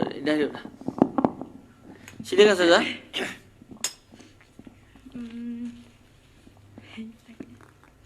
Ustaz, jadinya atas setiap keadaan ijtima' mu'arrif ala mu'arrif wahid tu mustahil lah. Tak. Ijtima' mu'arrifat ala mu'arraf wahid tidak mustahil. Tetapi apabila Imam Baydawi memilih yang konsep al-kulli at-tafsili, sebab konsep al-kulli at-tafsili akan membawa kepada satu dakwaan setiap satu mendakwa dialah satu-satunya. Dialah satu-satunya. Bukan yang nombor dua. Kalau kita bagi contoh yang kalau alam al-mu'arrif li-sani' tu boleh jadi juga macam takutnya al-alam mu'arrif lis-sani'. Yang berlaku ketika itu adalah ijtima' mu'arrifat ala mu'arraf wahid. Betul tak? Betul. Tak salah. Ada mustahil? Tak mustahil. Bahkan berlaku waqi'. Tapi kalau saya kata untuk pengetahuan semua, setiap satu pemberitahu tu sebenarnya dialah satu-satunya yang telah memberitahu. Yang lain tidak memberitahu. Tapi dalam masa yang sama, pemberitahu yang kedua sebenarnya juga dialah satu-satunya pemberitahu, bukan yang nombor dua. Ketika itu berlaku mustahil sebab ijtima' dia bukan kerana berlaku ijtima' mu'arifat, tetapi yang berlaku adalah kerana setiap satu mendakwa dialah satu-satunya dan kita setuju pula tu. Kita menggunakan konsep al-kulliyu at-tafsili. Ketika itu barulah kita akan kata berlaku benda mustahil. Contoh saya nak buat satu contoh mudah. Jadi kena bezakan di antara Ijtima' mu'arifat tidak mustahil. Tapi kalau kita padankan dengan konsep al-kulli at-tafsili jadi mustahil. Okey, contoh biarkan mikrofon di bawah tak usah. Kalau siapa nak tanya terus tanya. Senang. Cuma tutup je. Contoh kelas hari ni tahu. Ustaz semua tahu ada kelas. Sebab apa? Siapa yang bagi tahu? Katakan Ustaz Adham dapat tahu kerana dia secara serentak masa dia buka Facebook Ruak Jawi tu, lepas tu kawan kat sebelah pun cakap, akhi, besok ada kelas 7.30. Pukul tu tengah baca tu. Kelas ada esok pukul 7.30. Jadi apa yang berlaku? Siapa yang bagi tahu Ustaz Adham kelas ni ada? Dua orang. Dua benda lah. Satu kawan yang sedang sebut, yang kedua pembacaan dia. Jadi kedua-duanya adalah mu'arrif. Mustahil ke benda tu berlaku? Macam mana mustahil pula sedangkan benda tu berlaku? Mustahil takkan berlaku. Bila berlaku saja tak mustahil lah benda tu. Tapi kalau Ustaz Adham sebut, selepas dah tahu tu Ustaz Adham kata, untuk pengetahuan semua, yang bagi tahu saya bahawa ada kelas besok sebenarnya adalah kawan saya. Kalau tak kerana dia bagi tahu, saya tak tahu. Tapi untuk pengetahuan semua, saya baca Facebook tu. Jadi dalam Facebook sebut kelas ada hari ni. Kalau tak kerana Facebook bagi tahu, tak tahu saya ada kelas. Okey. Apa yang berlaku ketika itu? Berlaku konsep al-kulliyu at-tafsili. Sebab Ustaz Adham mendakwa Facebook satu-satunya lah sahaja. Dialah sahaja yang bagi tahu saya. Kalau dia tak bagi tahu, tak tahulah saya. Kemudian beralih kepada yang seterusnya, kawan saya lah yang bagi tahu kepada saya kelas ni ada. Kalau dia tak bagi tahu, tak tahulah saya. Jadi apa yang berlaku? Kawan saya yang bagi tahu, Facebook tak bagi tahu. Facebook lah yang bagi tahu, kawan saya tak bagi tahu. Jadi ketika itu berlaku tak mustahil? Mustahil. Mustahil sebab apa? Sebab ijtima' mu'arifat? Tak. Bukan kerana ijtima' mu'arifat. Yang mustahil kerana kita mendakwa ada konsep al-kulliyu at-tafsili. Jadi Imam Baydawi nak lari daripada benda mustahil namanya ijtima' mu'asirat ala asar wahid. Beliau bawa sebenarnya berlaku bukan ijtima' mu'arifat, yang berlaku ijtima' mu'asirat. Ijtima' mu'asirat tak mustahil. Ijtima' mu'arifat. Ijtima' mu'arifat ala asar wahid tidak mustahil. Terlupa yang beliau awal-awal kata saya pilih konsep al-kulliyu at-tafsili. Di situ mustahilnya. Macam Ustaz Adham tadi lah. Mendapat maklumat daripada dua pihak yang secara serentak bahawa hari ini ada kelas, itu tidak mustahil. Sebab kedua-duanya bukan mewujudkan kelas, hanya bagi tahu je ada kelas. Tetapi apabila kita membawa satu dakwaan yang bagi tahu saya sebenarnya satu-satunya, tak ada yang lain, Facebook. Kemudian sebenarnya untuk pengetahuan semua juga, yang bagi tahu saya ada kelas ni sebenarnya satu-satunya lah kawan saya. Bukan ada yang lain yang bagi tahu. Tadi kata Facebook bagi tahu. Betul lah, tapi kawan saya lah satu-satunya yang bagi tahu. Habis Facebook, Facebook pun satu-satu lah kawan. Ni ayat tak betul, orang gila. Sebab ucapan ini membawa ijtima' naqidain. Kawan saya lah satu-satunya yang bagi tahu, tapi kawan saya bukan yang bagi tahu. Sebab Facebook bagi tahu, dialah satu-satunya. Tapi Facebook bukan satu-satunya. Tapi dia satu-satunya. Tapi dia bukan satu-satunya. Sebab kawan saya satu-satunya. Nampak tak? Di mana mustahil itu? Kerana berlaku ijtima'. Bukan ijtima'. Kerana berlaku konsep al-kulliyu at-tafsili.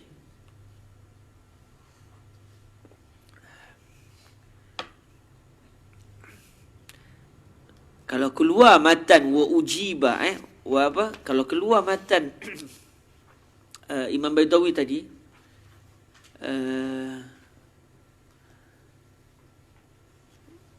matan di mana tadi? Wa ujiba 'anil awwal bi anna al-imtithal bi kulli wahid wa tilka mu'arrifat. Sahabat-sahabat kena hurai betul-betul macam saya sebut tadi. Mula-mula hurai dulu.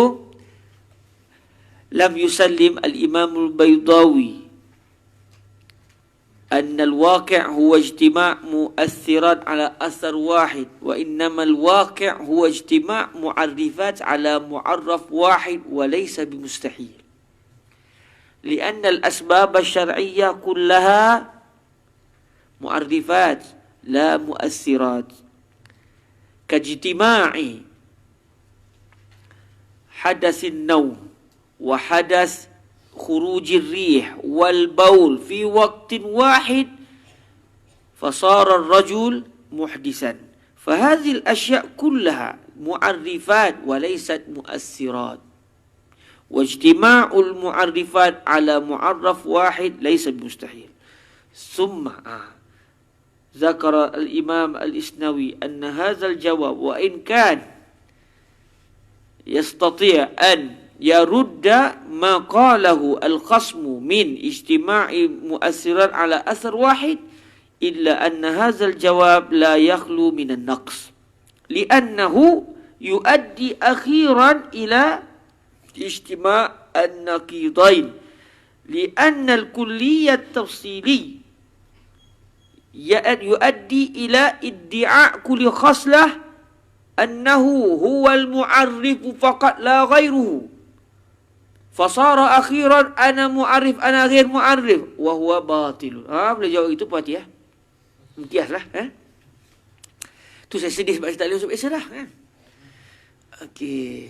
Jelas Ustazah jelas tadi Bagus soalan Ustazah tu Jadi kita dapat lebih jelas insya-Allah. Qala rahimahullahu azza wa jalla sallamna lakin hadzal jawab wa in afada ar-radd 'ala al-khasm lakinnahu yaqtadi ijaba kulli wahid li husul imtithali bih wa mukhtaruhu anna al-wajiba wahidun la bi'ainihi. Bahkan baiklah ini kata Imam Nawawi. Okeylah kan? Okeylah kita terimalah. Tak berlaku mustahil, tak berlaku maknanya ijtima' di naqidain. Katakanlah Imam Baidawi boleh jawab juga. Mana dah tahu kan? Okeylah kita terimalah. Ada jawapan Imam Baidawi, lalu Imam Baidawi kata yang kamu dakwa berlaku ijtima' di din tu tak betul. Ijtima' naqidain tu tak betul. Okeylah. Baiklah, seandainya kami telah menerima bahawa dalil yang digunakan oleh Al-Imam Al-Baidawi tidak akan menatijahkan kemustahilan yang telah diterangkan sebelum ini,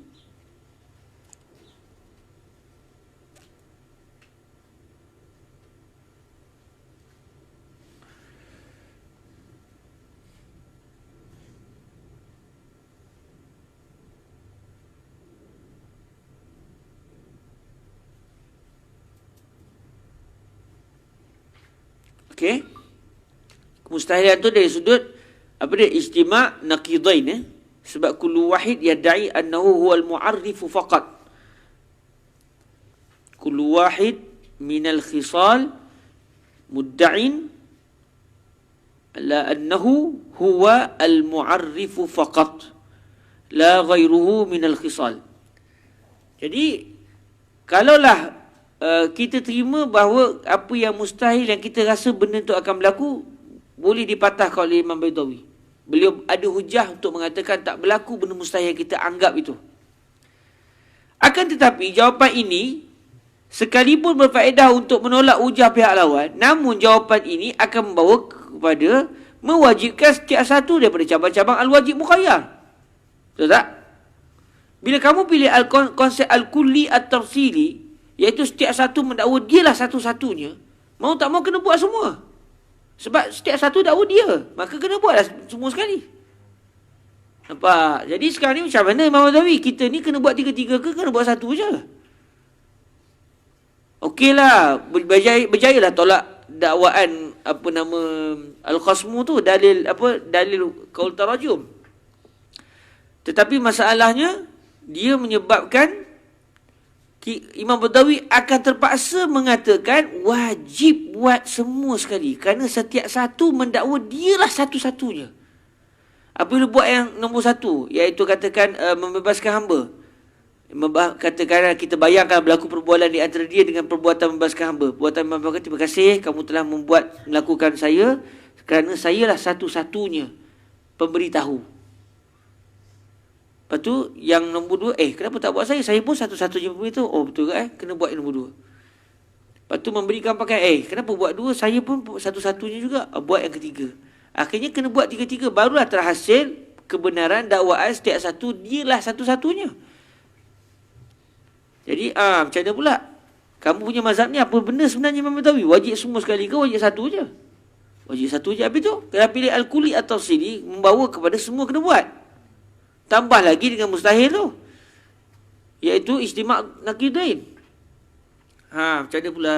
Jadi Imam Isnawi sekarang ni mengkritik cara jawapan Imam Al-Baydawi. Cuma bagi saya, ni saya sendirilah, sebenarnya dalam berdebat tak semestinya kita berhujah dengan hujah untuk membuktikan mazhab kita. Cukup kita patahkan hujah lawan, walaupun kita tak setuju. Mungkin Imam Baydawi nampak macam tu. Manakala Imam Isnawi pula, jawapan ni menunjukkan Imam Baydawi berpendapat pula dengan pendapat tu.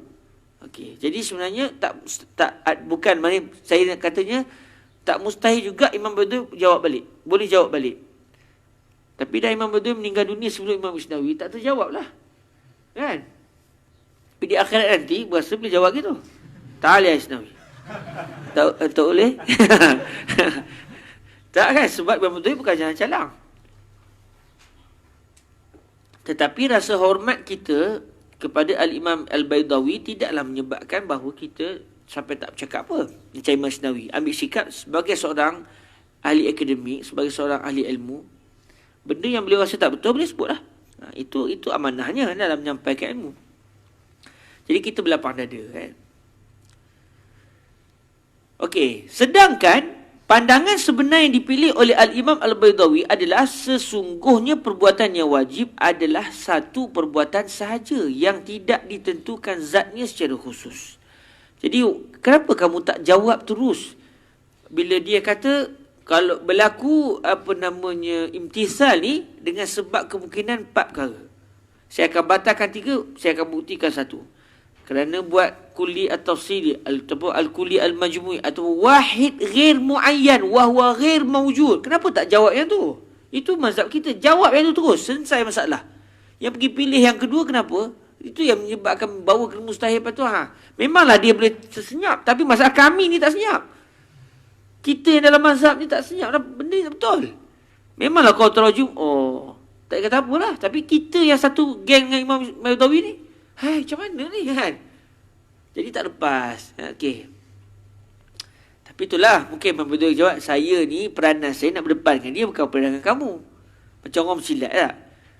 Dia bersilat di belakang orang tu. Dengan kawan-kawan dia, dia katakan main tomoy. Dia lawan secara tomoy. Sebab Tok Guru silat kata nak lawan kena cara tomoy. Tapi dah kebetulan dia berlawan dengan kawan tu taekwondo. Jadi dia pun pernah belajar taekwondo. Dia lawan secara taekwondo. Yang kau ni kenapa tak lawan ikut tomoy? Dah saya lawan ikut. Saya bukan lawan kamu, saya lawan dengan dia. Yang penting dia kalah, bukan kamu kalah. Okey, mungkin cara itu yang Imam Baydawi fikirkanlah. Wallahu taala a'la wa a'lam. Sallamna, law sallamna jadalan, sallamna annahu la yaqtadi dhalik bal yumkinu an yadda'iya ma'ahu anna al-wajiba wahidun la bi'ainihi lakinnahu qad sallama lil khasmi butlanahu wa anna ghayra al-mu'ayyan la wujuda lahu. Baiklah, seandainya kami terima bahawa hujah Al-Imam Al-Baydawi tetap tidak akan menghasilkan natijah yang mewajibkan setiap satu daripada cabang-cabang al-wajib al-mukhayyar itu. Bahkan beliau dalam keadaan berhujah dengan dalil tersebut tetap boleh mendakwa bahawa sesungguhnya perbuatan yang wajib adalah satu perbuatan sahaja yang tidak ditentukan zatnya secara khusus. Akan tetapi, okeylah, tadi kami kata kalau kamu kata pilih yang al-kulli at-tafsili, bawa kepada wajib tiga-tiga. Okeylah kalau kamu ada hujah yang bila kamu sebut kami tak wajib semua sekali punya. Walaupun pegang konsep al-kulli at-tafsili, tapi sebenarnya boleh bawa juga yang wajib satu saja. Katakanlah ada hujah begitu. Tapi sekali isunya tapi. Baik, Imam Isnawi ni memang rapat sungguhlah. Dia bagi satu hujah. Okey, kalau hujah sendiri dipatahkan, ni macam mana pula? Okeylah kalau yang kedua pun boleh dipatahkan oleh kamu. Kalau kamu dipatahlah. Sekarang yang tiga ni macam mana pula? Memang rapat sungguh bagilah nak kata ni sampai tak boleh jawab lah. Tapi mungkin dia boleh jawab balik kan. Saya berdebat dengan dia, bukan berdebat dengan kamu. Okey. Akan tetapi beliau sendiri telah mengakui pada pihak lawan akan dua perkara di bawah. Pertama, kesalahan pendirian beliau yang mengatakan bahawa perbuatan yang wajib hanyalah satu perbuatan sahaja tanpa ia ditentukan oleh Allah. Sebab tak pilih yang tu. Bila ada 4 kemungkinan yang didatangkan oleh qaulul tarajum, Imam Baidawi pilih yang bukan mazhabnya. Jadi, apa yang orang faham? Oh, dia sendiri nampak yang ketiga ni betul.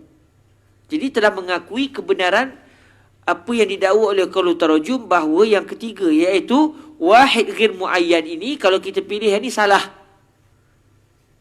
Jadi kesalahan pendirian beliau yang mengatakan bahawa perbuatan yang wajib hanyalah satu perbuatan. Sebab kalau tak salah, kenapa tak jawab? Bila tak jawab, mengaku salah tu. Okey, satu.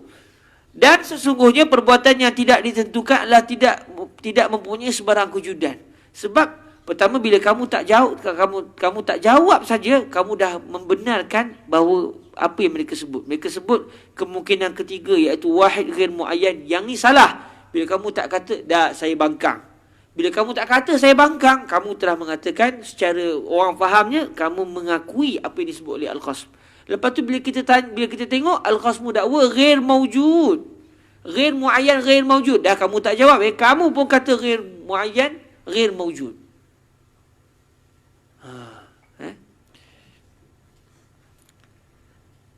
Jadi macam mana?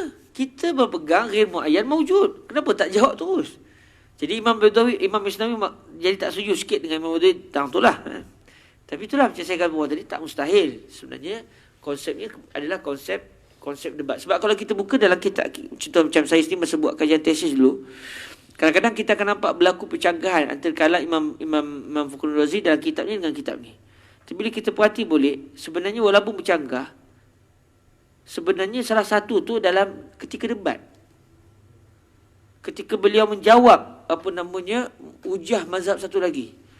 Jadi bila fikir-fikir, tak mustahil sebenarnya beliau menggunakan konsep asal patahkanlah.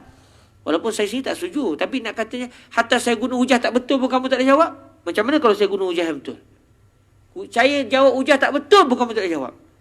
Nak katanya, apatah lagi kalau saya datang ke hujah yang betul. Jadi, benda ni tidak mustahil bahawa Imam Baidawi menjawab itu atas dasar semata-mata atas dasar debat. Tapi janganlah tulis dalam jawapan periksa nanti begitu. Saya ghair mu'tabar dalam kuliah tu nanti kan. Huwa min. Doktor kata huwa min khairun nizam dah. Faqad zakara khairun nizam lamma huwa darrasa lana. Jangan buat pasal panggilnya saya tak pasal. Okey, fa in kana batilan kama sallam fala yasihu an yujiba bih.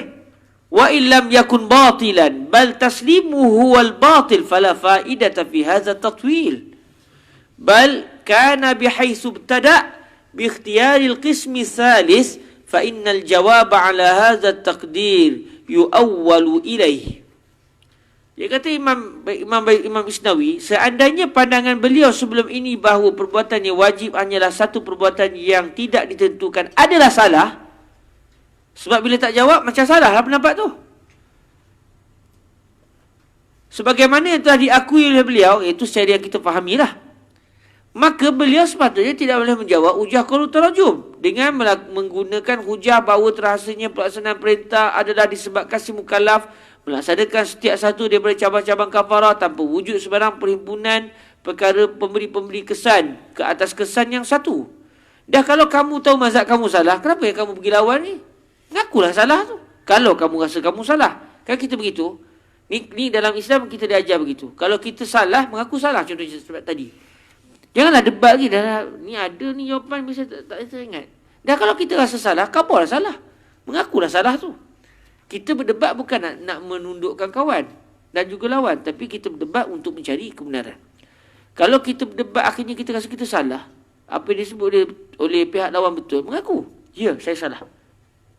Itu satu sikap yang kena ada bagi orang yang bermunakashah dan berdebat. Jangan jadi yang macam mana pun kau carilah jawapan pun, yang penting dia salah. Aku nak tahu jawapan dia salah je. Tak boleh begitu. Sebab kebenaran itu lebih patut untuk diikut. Lepas tu Imam Isnawi kata, dah kalau kamu mengaku mazhab kamu salah, yang pergi jawab apa? Mengaku jelas, kami silap, mazhab saya silap. Rupanya betul bukan wajib ghair muayyan. Kabarlah begitu. Ini dah tak jawab tentang mazhab kamu, tapi melencong ke mazhab lain. Jadi dahlah mazhab salah. Dahlah membawa kepada mengaku mazhab salah. Tapi nak debat juga. Dah salah, senyap je lah. Seakan-akan begitu kata Imam Isnawi. Seandainya pandangan beliau yang mengatakan bahawa perbuatan yang wajib hanyalah satu perbuatan yang tidak ditentukan, adalah tidak salah.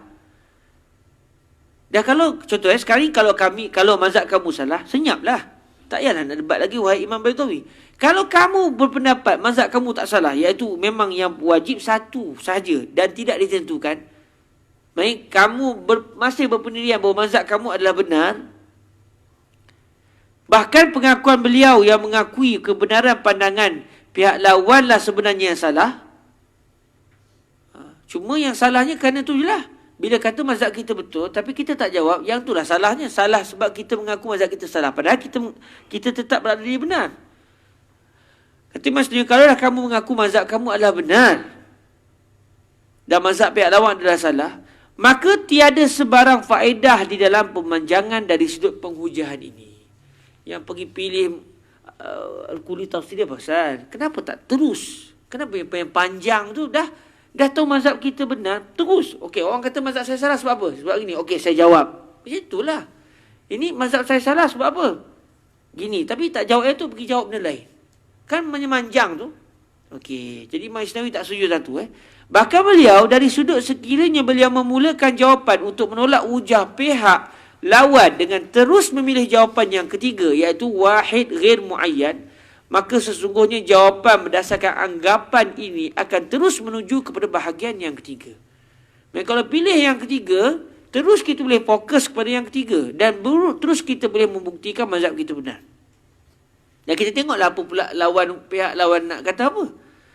Tapi kalau pergi pilih yang kedua, pilih yang pertama, jadi panjang. Tak direct maksud dia, tidak fokus, kata Imam Isnawi. Wa'lam anna taslimahu huwal batil li salasati umur. Imam Isnawi kata, okeylah. Setelah saya kata, sekarang ni ada dua kemungkinan Imam Baydawi. Ya imma kamu mengaku mazhab kamu salah sebab kamu senyap tak cakap apa bila dia hentam mazhab kamu, atau kamu sebenarnya dalam hati kamu mengatakan tak, mazhab kita betul, memang wajibnya wahid ghair muayyan. Maknanya cara salahnya sebab senyap tu je. Okey, sekarang mana satu yang berlaku? Mazhab kita salah ke mazhab kita tak salah? Lalu kata Imam Isnawi, wa'lam anna taslimahu huwal batil. Bukan mazhab yang mengatakan al-wajib wahid ghair muayyan tu batil. Mazhab tu betul. Tapi yang salah di sini adalah sikap Imam Baydawi yang tidak mempertahankan mazhab kita. Sebaliknya pergi senyap dan sukut alamatul ridha. Bila Al-Khasmu kata wahid ghair muayyan ni salah, pergi senyap, kita mengaku mazhab kita salah. Jadi sisi salahnya adalah taslim. Kita membenarkan tindakan pihak lawan. Wa'lam anna taslimahu huwal batil li salasati umur. Ahaduha anna dhalika ghairu mazhabih. Lianna ikhtiyarahu anna al-wajiba wahidun la bi'ainih. Sekarang Imam Sendiri kata, sekarang ni saya nak buktikan mazhab Imam Baydawi ini betul. Cuma yang salahnya apa? Taslim. Pergi apa? Tak defend mazhab kita. Akhirnya orang akan faham mazhab kita salah. Padahal mazhab kita betul. Sikap tak defend tu yang salah. Kenapa? Pertamanya, ketahuilah sesungguhnya pengakuan Al-Imam Al-Baydawi yang mengakui kebenaran pandangan Al-Qaulu Tarajum. Sebab bila senyap macam redha. Maka kita redha qaul tarajum itu betul, padahal tak betul. Sikap meredai itu adalah salah kerana tiga perkara. Pertamanya, sesungguhnya pengakuan Al-Imam Al-Baydawi yang mengakui kebenaran pandangan qaul tarajum ini bukanlah pandangan beliau sebenarnya. Sebab bila beliau senyap, orang akan faham, Imam Baydawi setuju dengan mazhab qaul tarajum. Dah, Imam Baydawi tak setuju. Bukti dia apa? Bukti dia kerana pilihan beliau adalah perbuatan yang wajib adalah satu perbuatan yang tidak ditentukan dan bukannya dengan zat salah satu cabang secara khusus. Sebab kita tengok awal-awal tadi, memang mazhab Imam Baydawi adalah wahid ghair muayyan. Jadi mazhab Imam Baydawi itu tak sama dengan sikap beliau yang mengakui kebenaran mazhab lain. Itu pun dah macam canggah dah. Tapi sebenarnya kita boleh kata, yang ni debat. Tapi itulah kan, itu apa yang kita faham. Tapi Imam Isnawi menyatakan dengan terang-terang bahawa sikap Imam Baidawi silap dalam isu ini. Jadi sikap Imam Isnawi, Imam Baidawi yang senyap membiarkan mazhab ditohmah oleh qaulu tarajum, sikap ini salah. Kenapa? Ini bukan mazhab Imam Baidawi. Buktinya kita baca ayat-ayat sebelum ni, Imam Baidawi jelas mengatakan yang benar bukan wahid muayyan, yang benar adalah wahid ghair muayyan. Al-thani annahu munaqidun liqawlihi ba'da zalika annahu yastad'i ahadaha la bi'ainihi. Kedua, bukti sikap Imam Baidawi silap walaupun mazhab tak silap. Sesungguhnya pengakuan Al-Imam Al-Baidawi adalah bercanggah dengan kalam beliau sendiri selepas itu, yang berbunyi sesungguhnya kewajiban memerlukan salah satu daripada cabang-cabang al-wajib al-mukhayyar dan bukan dengan zat salah satu cabang secara khusus. Tengok matan balik. Kita tengok balik matan.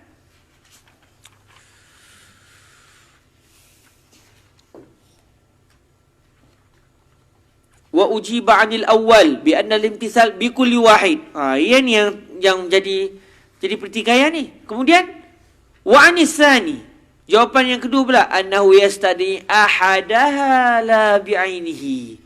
Ahadaha la bi'ainihi maksudnya wahid ghair muayyan. Tadi kata al-imtithal bi kulli wahid. Maknanya wahid ghair muayyan salah. Tiba-tiba betul yastadi ahadaha. Dia jadi begitu sebab kerana dia melakukan wahid ghair muayyan. Jadi ini menunjukkan bahawa ucapan awal dengan ucapan yang selepasnya berlaku tanakut, berlaku percanggahan. Faham tak? Jelas Siapa tak faham tanya terus Sebab kalau semuanya sukut, as-sukut alamatul fahm. Kedua, sesungguhnya pengakuan Al-Imam Al-Baidawi adalah bercanggah dengan kalam beliau sendiri selepas itu, yang berbunyi sesungguhnya kewajiban memerlukan salah satu daripada cabang-cabang al-wajib al-mukhayyar. Jadi mengaku pula mazhab ni benar. Tapi awal-awal tadi kata mazhab salah. Okey. Dan bukan dengan zat salah satu cabang secara khusus. Bukannya wahid muayyan, tapi wahid ghair muayyan.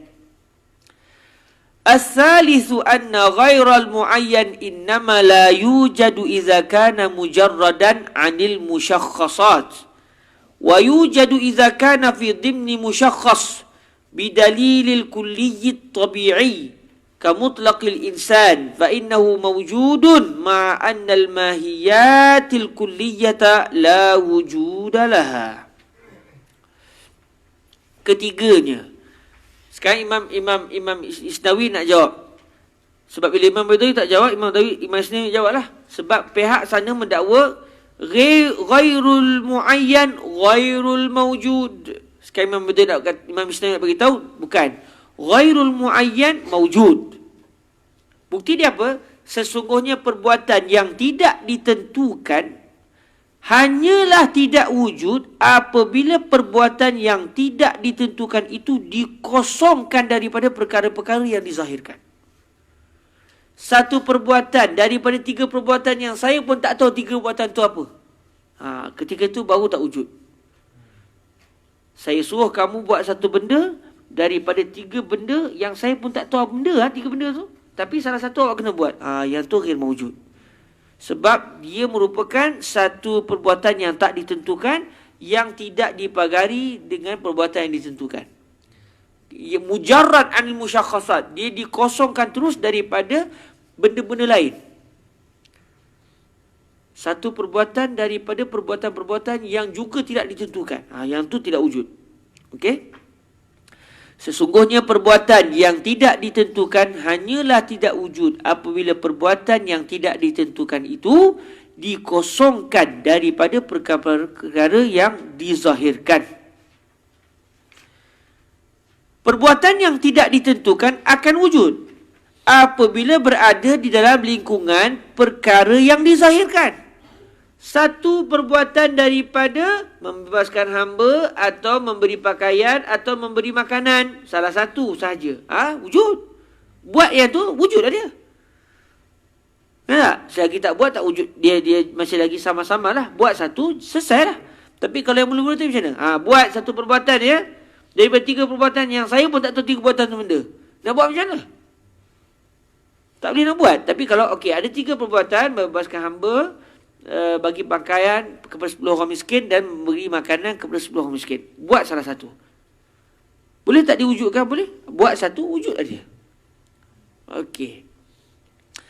Apa hujah bahawa perbuatan yang tak ditentukan tetapi dalam lingkungan perbuatan-perbuatan yang ditentukan itu wujud? Apa buktinya? Dengan berdasarkan dalil al-kulli at-tabi'i. Okay, dan otak kaki di bawah tu saya kata secara mudahnya al-kulli at-tabi'i ialah makna sesuatu perkara yang dapat dilihat di alam realiti disebabkan kita memadankan makna tersebut kepada objek-objek yang memiliki makna tersebut. Ini berbeza dengan al-mahiyat al-kulliyah yang merupakan semata-mata makna yang ada dalam akal seseorang tanpa makna tersebut dipadankan dengan objek-objek yang memiliki makna tersebut. Okey. Kemanusiaan. Wujud tak kemanusiaan tu?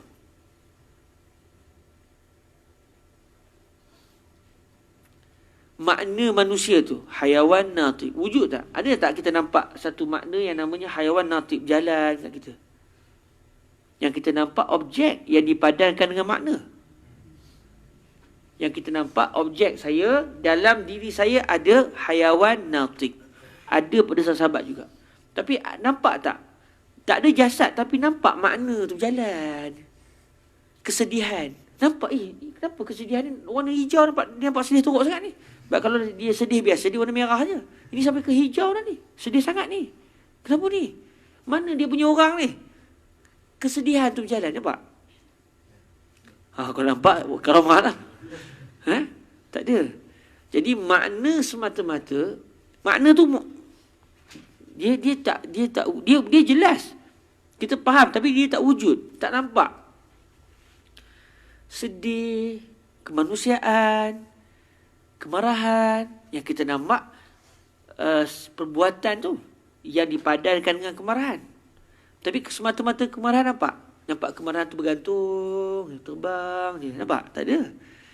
Tapi bila dipadankan dengan satu objek, baru nampak. Selagi tak dipadan, tak nampak. Maka begitu juga dengan wahid ghair muayyan.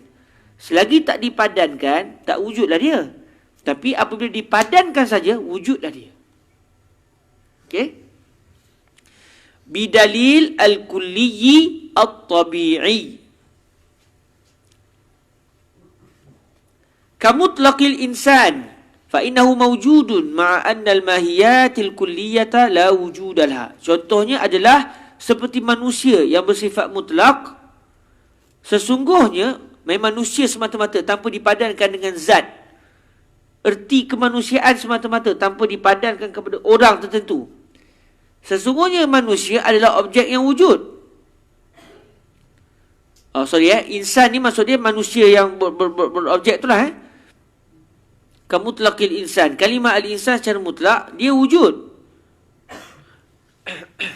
Contohnya adalah seperti manusia yang bersifat mutlak. Sesungguhnya manusia adalah objek yang wujud.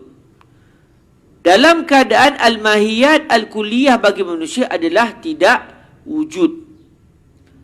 Tengok nota kaki tu, makna kalimah manusia yang wujud dalam fikiran seseorang hanyalah semata-mata satu perkara abstrak yang tidak berbentuk dan tidak berfizikal. Namun makna tersebut apabila dipadankan dengan satu jasad yang tertentu, jasad tersebut akan dinamakan sebagai manusia, hayawan natiq. Tapi semata-mata makna yang dalam otak tu tak wujud. Manusia maksudnya hayawan, benda hidup yang mampu untuk berfikir. Semata-mata makna tu tak wujud. Tapi manusia, awak manusia, saya manusia. Jadi saya wujud. Sebab apa? Sebab dah dipadankan dengan objek. Jadi Imam Isnawi nak bagi tahunya, ghair muayyan tak semestinya ghair mawjud.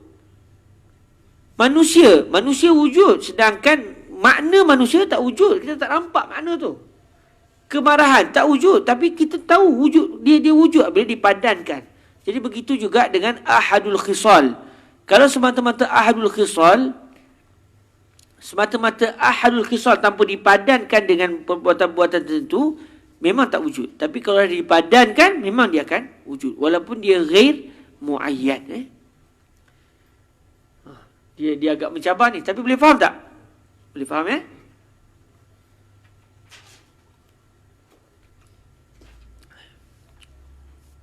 Kalau tak nampak yang belakang-belakang tu, yang paling penting sahabat-sahabat faham bahawa ghair muayyan akan jadi ghair mawjud apabila dia itu dikosongkan terus daripada musyakhasat. Dia dikosongkan terus daripada objek. Tapi kalau dia berada dalam lingkungan objek, maka dia wujud. Dia wujud.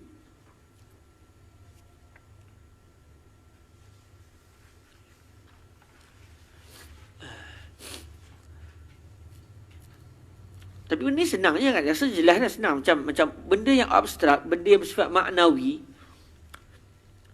tak wujud. Tapi di akhirat nanti dia akan wujud. Allah Ta'ala akan menyembelih. Allah Subhanahu Wa Ta'ala akan memerintahkan supaya kematian itu disembelih. Kematian juga bukan benda yang zat, benda maknawi. Macam hari ni, kematian tu apa dia? Macam mana bentuk kematian? Warna apa? Dia, macam mana bentuk dia? Tiga segi ke? Bulat ke? Tak tahu kita. Tapi dia wujud tak? Wujud. Sebab apa? Dia dipadankan dengan musyakhasat. Tapi di akhirat nanti Allah menjadikan dia bersifat objek. Di akhirat nanti dia bersifat objek. Dan dalam hadis Isra Mi'raj pun Nabi SAW di dalam bekas di dalam bekas waktu Nabi nak Isra tu, dalam satu bekas inak tu, malaikat Jibril di dalam itu ada imanan wa hikmah. Lalu diambil iman dan hikmah tu lalu dimasukkan ke dalam jantung baginda Rasul alaihi wasallam. Jadi iman dan hikmah tu maknawi, tetapi Allah Taala mampu menjadikan benda maknawi ni sebagai zat. Macam mana bentuknya wallahu alam. Okey. Wa qawluhu wa 'anis tsani ajaba 'anid dalil tsani wa huwa qawluhum innal wujuba muayyan fayastad'i muayyanan بأن لا نسلم ذلك بل يستدعي أحد الخصال لا بعينه وإن كان لا يقع إلا في معين. Ini huraian Imam Isnawi lah. Tadi Imam Isnawi dah datangkan huraian bagi balasan Imam Baydawi terhadap hujah pertama qaulu tarajum.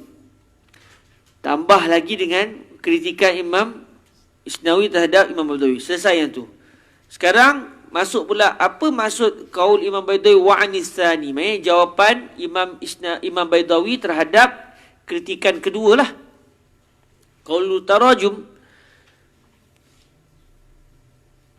wa qauluhu wa 'anis tsani ajaba 'anid dalil tsani wa huwa qauluhum innal wujuba muayyan fayastad'i muayyanan bi anna la nusallimu dhalik bal yastad'i ahadal khisal la bi'ainihi wa in kana la yaqa' illa fi muayyan. Jawapan kedua, kalam al-Imam al-Baydawi yang berbunyi, hujah kedua pula dijawab dengan bahawa huraiannya adalah seperti berikut. Al-Imam al-Baydawi menjawab dalil yang kedua, iaitu kalam qaulu tarajum yang berbunyi, sesungguhnya kewajipan adalah satu perkara yang ditentukan, maka kewajipan memerlukan perbuatan yang turut ditentukan. Ini qaulu tarajum punya hujah lah. Beliau menjawab hujah ini dengan jawapan bahawa sesungguhnya kita tidak menerima bahawa kewajipan adalah ditentukan, lalu kewajipan memerlukan perbuatan yang turut ditentukan. Kita tak terima kenyataan ini. Bahkan kata Imam Baydawi, yang sebenarnya adalah kewajipan hanya memerlukan salah satu cabang-cabang al-wajib al-mukhayyar yang bukan ditentukan zatnya. Sekalipun kewajipan sememangnya tidak akan berlaku melainkan apabila ia ditempelkan pada perbuatan yang ditentukan. Maknanya, kata Imam Baydawi, kewajipan al-wujub betul dia muayyan. Tetapi kami tak setuju bila kamu kata fayastad'i muayyanan. Al-wujub wa in kana muayyanan lakinnahu la yahtaju la yajibu an la yajibu alaihi an yata'allaq bi fi'lin muayyan.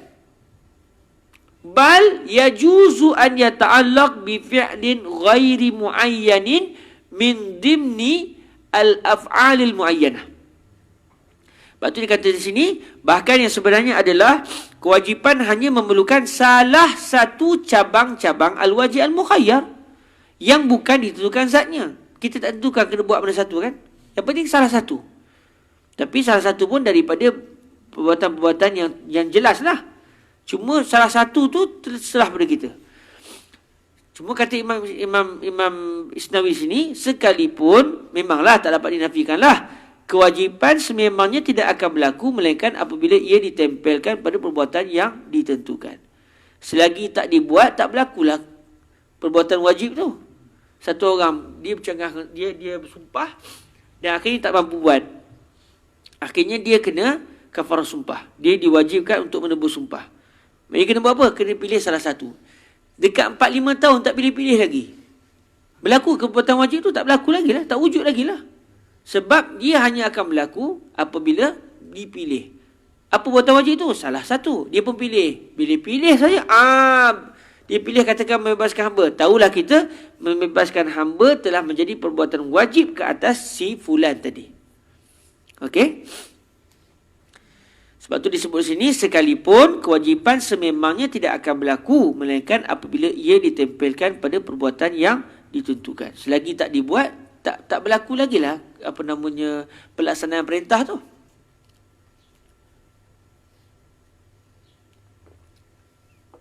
Bila dah dibuat memang muayyan lah. Tak jadilah wahid ghair muayyan lagi. Dia dah pilih. Cuma sebelum pilih, apa perbuatan wajib? Wahid ghair muayyan. Wa ahaduha la bi'ainihi mawjud wa lahu ta'yinun min wajhin wa huwa annahu ahadu hadhihi thalatha wa dhalika kal ma'lulil muayyan mithlul hadath fa innahu yastad'i illatan min ghairi ta'yin wa huwa imma al-baul aw al-lams aw ghairu dhalik. Bila kita kata ahaduha la bi ghairihi, ahaduha la bi'ainihi, qaulu tarjuh kata ghairul muayyan ghairu mawjud. Betul tak? Mereka akan kata begitu kalau kamu pilih bahawa berlakunya perbuatan yang diperlukan oleh al-wujub itu adalah wahid ghairu muayyanin ghairu mawjud. Lalu Imam Isnawi menjawab, ghairu muayyan mawjud bukan ghair mawjud. Kata beliau, salah satu perbuatan daripada cabang-cabang al-wajib al-mukhayyar yang tidak ditentukan zatnya adalah satu perbuatan yang wujud sebenarnya. Bukan tak wujud. Kamu dakwa tak wujud. Kami kata dia wujud. Siapa kata dia tak wujud? Sebab apa? Ini sebenarnya mempunyai nilai penentuan. Ia sebenarnya mempunyai nilai penentuan dari satu sudut, iaitu setiap satu perbuatan daripada cabang-cabang al-wajib al-mukhayyar adalah salah satu daripada 3 cabang kafarah ini. Siapa kata dia tak wujud? Sekarang ni saya kata salah satu daripada 3 perbuatan ini. Setiap satu itu wujud. Jadi sebenarnya salah satu itu wujud. Bebaskan hamba, bagi makan 10 orang miskin, bagi pakaian 10 orang miskin. Salah satu daripada 3 perkara ni wujud maknanya. Benda tu memang ada jelas, ada sifat jelas dia. Walaupun tidak jelas kepada kita sebelum dipilih. Tetapi dari satu sudut dia jelas. Maksudnya senang je, pilih salah satu, selesai. Yang tak wujud terus ni apabila kata okey, kamu kena buat satu perbuatan daripada 3 perbuatan yang saya takkan sebut apa 3 perbuatan tu. Pilih sekarang. Aduh, yang tu mau tidak wujud.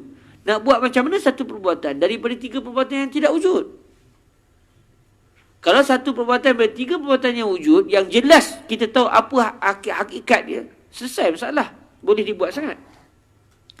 Betul kata Imam Isnawi, wa ahaduha la bi'ainihi mawjud wa lahu ay wali ahadiha la bi'ainihi lahu ta'yinun min wajhin. Dari satu sudut ada unsur ta'yin dia. Sebab apa? Wa huwa annahu ahadu hadhihi salasah. Di situ berlaku ta'yin. Sebab dia merupakan salah satu daripada 3 perbuatan yang jelas. Maka dari sudut ini berlaku ta'yin dia. Cuma dari sudut okey, sekarang saya nak kena pilih yang mana? Di situ tak berlaku ta'yin lah. Pilihlah mana-mana pun. Okey. Kenyataan bahawa kewajipan tidaklah memerlukan satu perbuatan yang ditentukan secara khusus, bahkan cukup hanya dengan memerlukan salah satu perbuatan yang tidak ditentukan daripada beberapa perbuatan yang telah ditentukan. Contohnya apa? Adalah seumpama al-ma'lul. Satu perbuatan yang tak ditentukan daripada beberapa jenis perbuatan yang semua tu jelas. Itu sebenarnya seperti al-ma'lul. Ma'lul maknanya natijah kepada illah. Illah ma'lul. Mudahnya natijah lah, kita kata natijah satu benda. Al-ma'lul seumpama al-ma'lul yang ditentukan seperti hadas kecil. Okey, hadas kecil ma'lul, dia muayyan. Betul tak? Dia muayyan, jelas. Kita tahu apa itu hadas kecil. Kita tahu hakikat dia. Walaupun tak nampak di mata, tapi jelas benda tu. Sungguhnya hadas kecil memerlukan illah tanpa perlu kepada wujudnya penentuan. Nampak? Hadas kecil memerlukan illah. Tak berlaku illah, tak berlakulah hadas kecil. Satu orang, dia lepas berwuduk, lepas tu tak tidur-tidur, lepas tu tak buang air kecil, lepas tu tak... Dia kata, bila nak berhadas ni? Tak berhadas pun. Nak buat macam mana? Selagi tak berlaku illah, tak berlakulah maklul. Okey, sesungguhnya hadas kecil memerlukan illah tanpa perlu kepada wujudnya penentuan secara khusus. Perlu ke kena satu hadas secara khusus yang berlaku baru berlaku illah? Tak. Yang penting sekarang ni berlaku hadas hadas kecil kerana salah satu 4 perkara. Salah satu 4 perkara. Berlaku salah satu 4 perkara yang disebut dalam kitab fiqh tu, berlakulah hadas. Okey.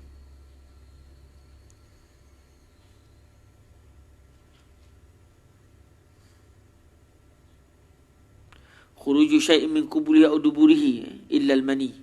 Kemudian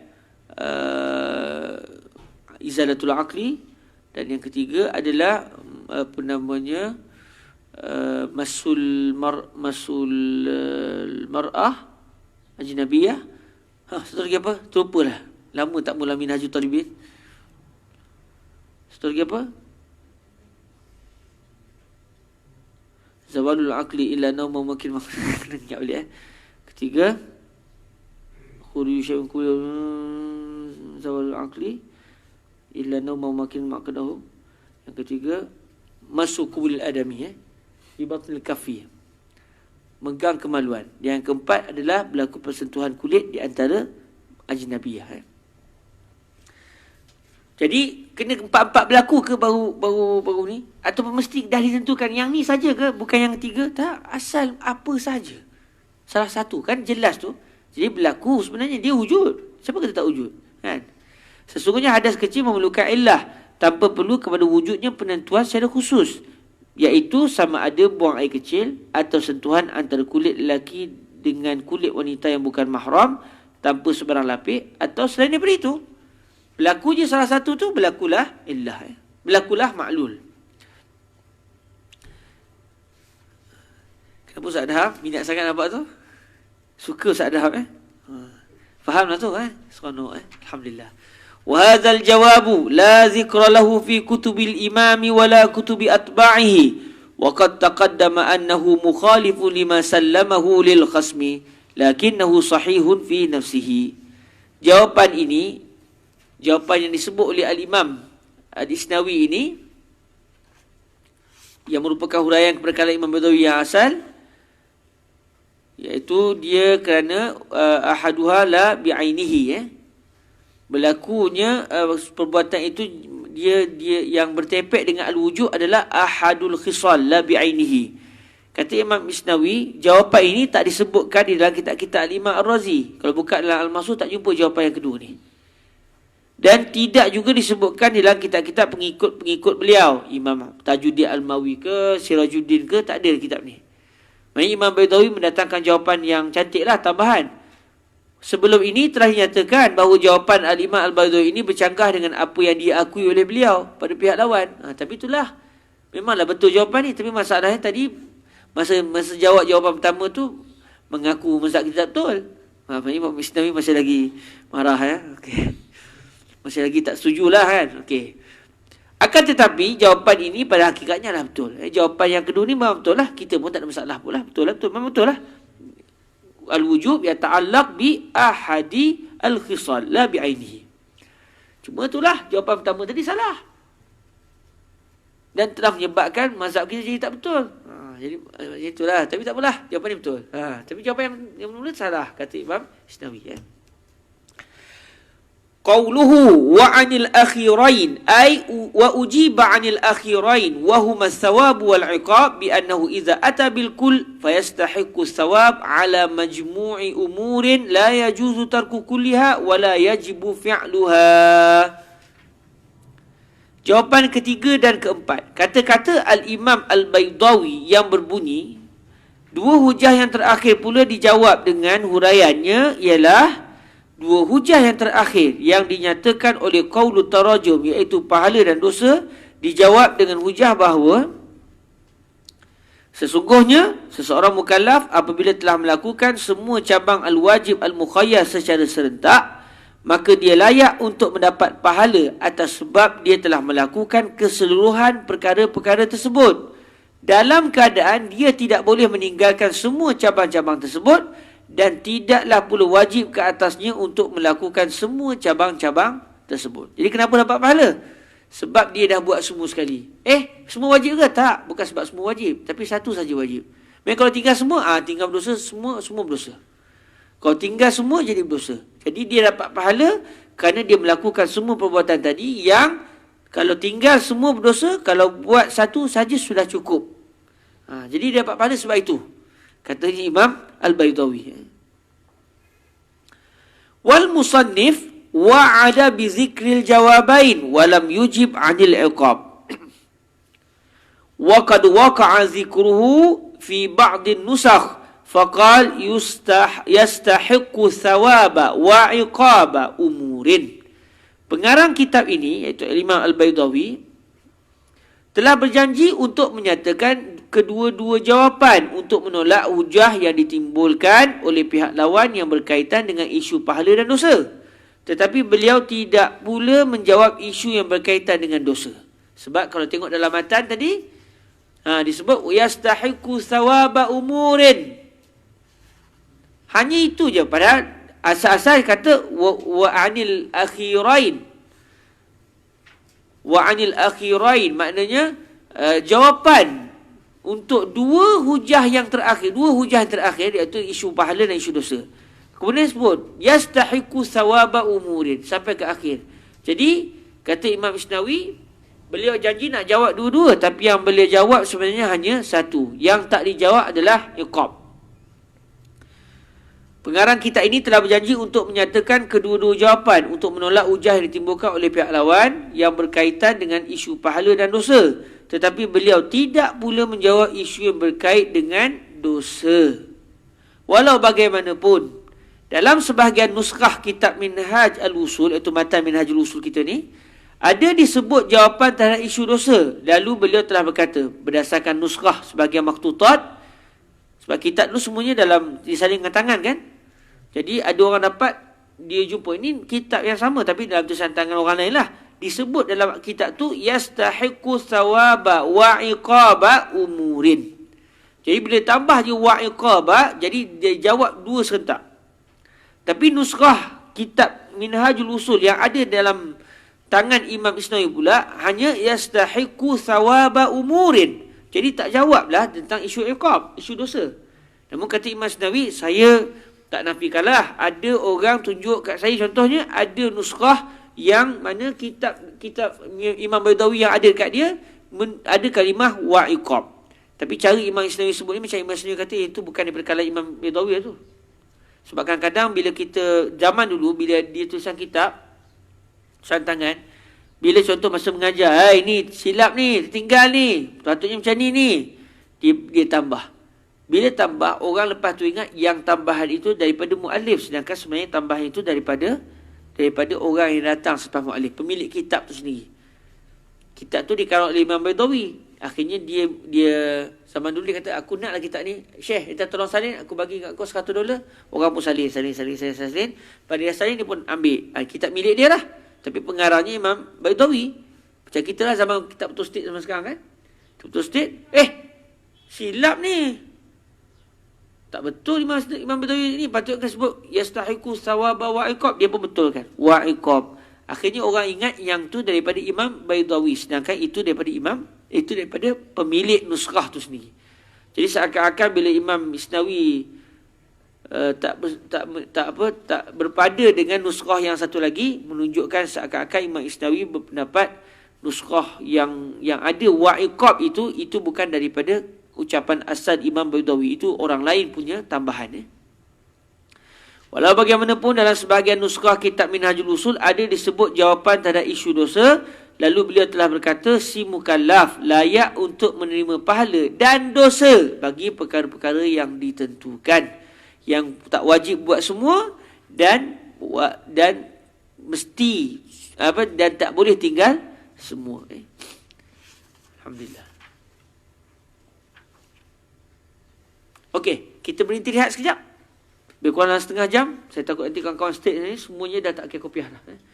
Semua dah rambut tegak. Okey, kita berhenti lebih kurang dalam setengah jam. Setengah jam cukup ke nak rehat sikit lebih? Sekarang pukul 9.30. Kita jumpa 10.30. 10.30 sejam lah kan? 10 suku. Nak jumpa 10 suku? Boleh lah kot tertinggal nak makan tokmiah kan? 10 suku kita jumpa balik insyaAllah. Sekarang ni kita rehat 9.30. 10 suku kita jumpa. 10 suku kita straight sampai pukul 12. Okay? Sallallahu ala sayyidina Muhammad wa ala alihi wa sahbihi wa baraka wasallam. Allahumma salli afdala salatin ala as'adi makhluqatika sayyidina Muhammadin wa ala alihi عدد معلوماتك ومداد كلماتك كلما ذكرك الذاكرون وغفل عن ذكره الغافلون اللهم صل أفضل صلاة على أسعد مخلوقاتك سيدنا محمد وعلى آله وصحبه وسلم عدد معلوماتك ومداد كلماتك كلما ذاكرون وغفل عن ذكره الغافلون اللهم صل أفضل صلاة على قاتك سيدنا محمد وعلى آله وصحبه وسلم عدد معلوماتك ومداد كلماتك كلما ذاكرون وغفل عن ذكره الغافلون سبحانك اللهم وبحمدك أشهد أن لا إله إلا أنت أستغفرك وأتوب إليك بسم الله الرحمن الرحيم والعصر إن الإنسان لفي خسر إلا الذين آمنوا وعملوا الصالحات وتواصوا بالحق وتواصوا بالصبر والسلام عليكم ورحمة الله وبركاته.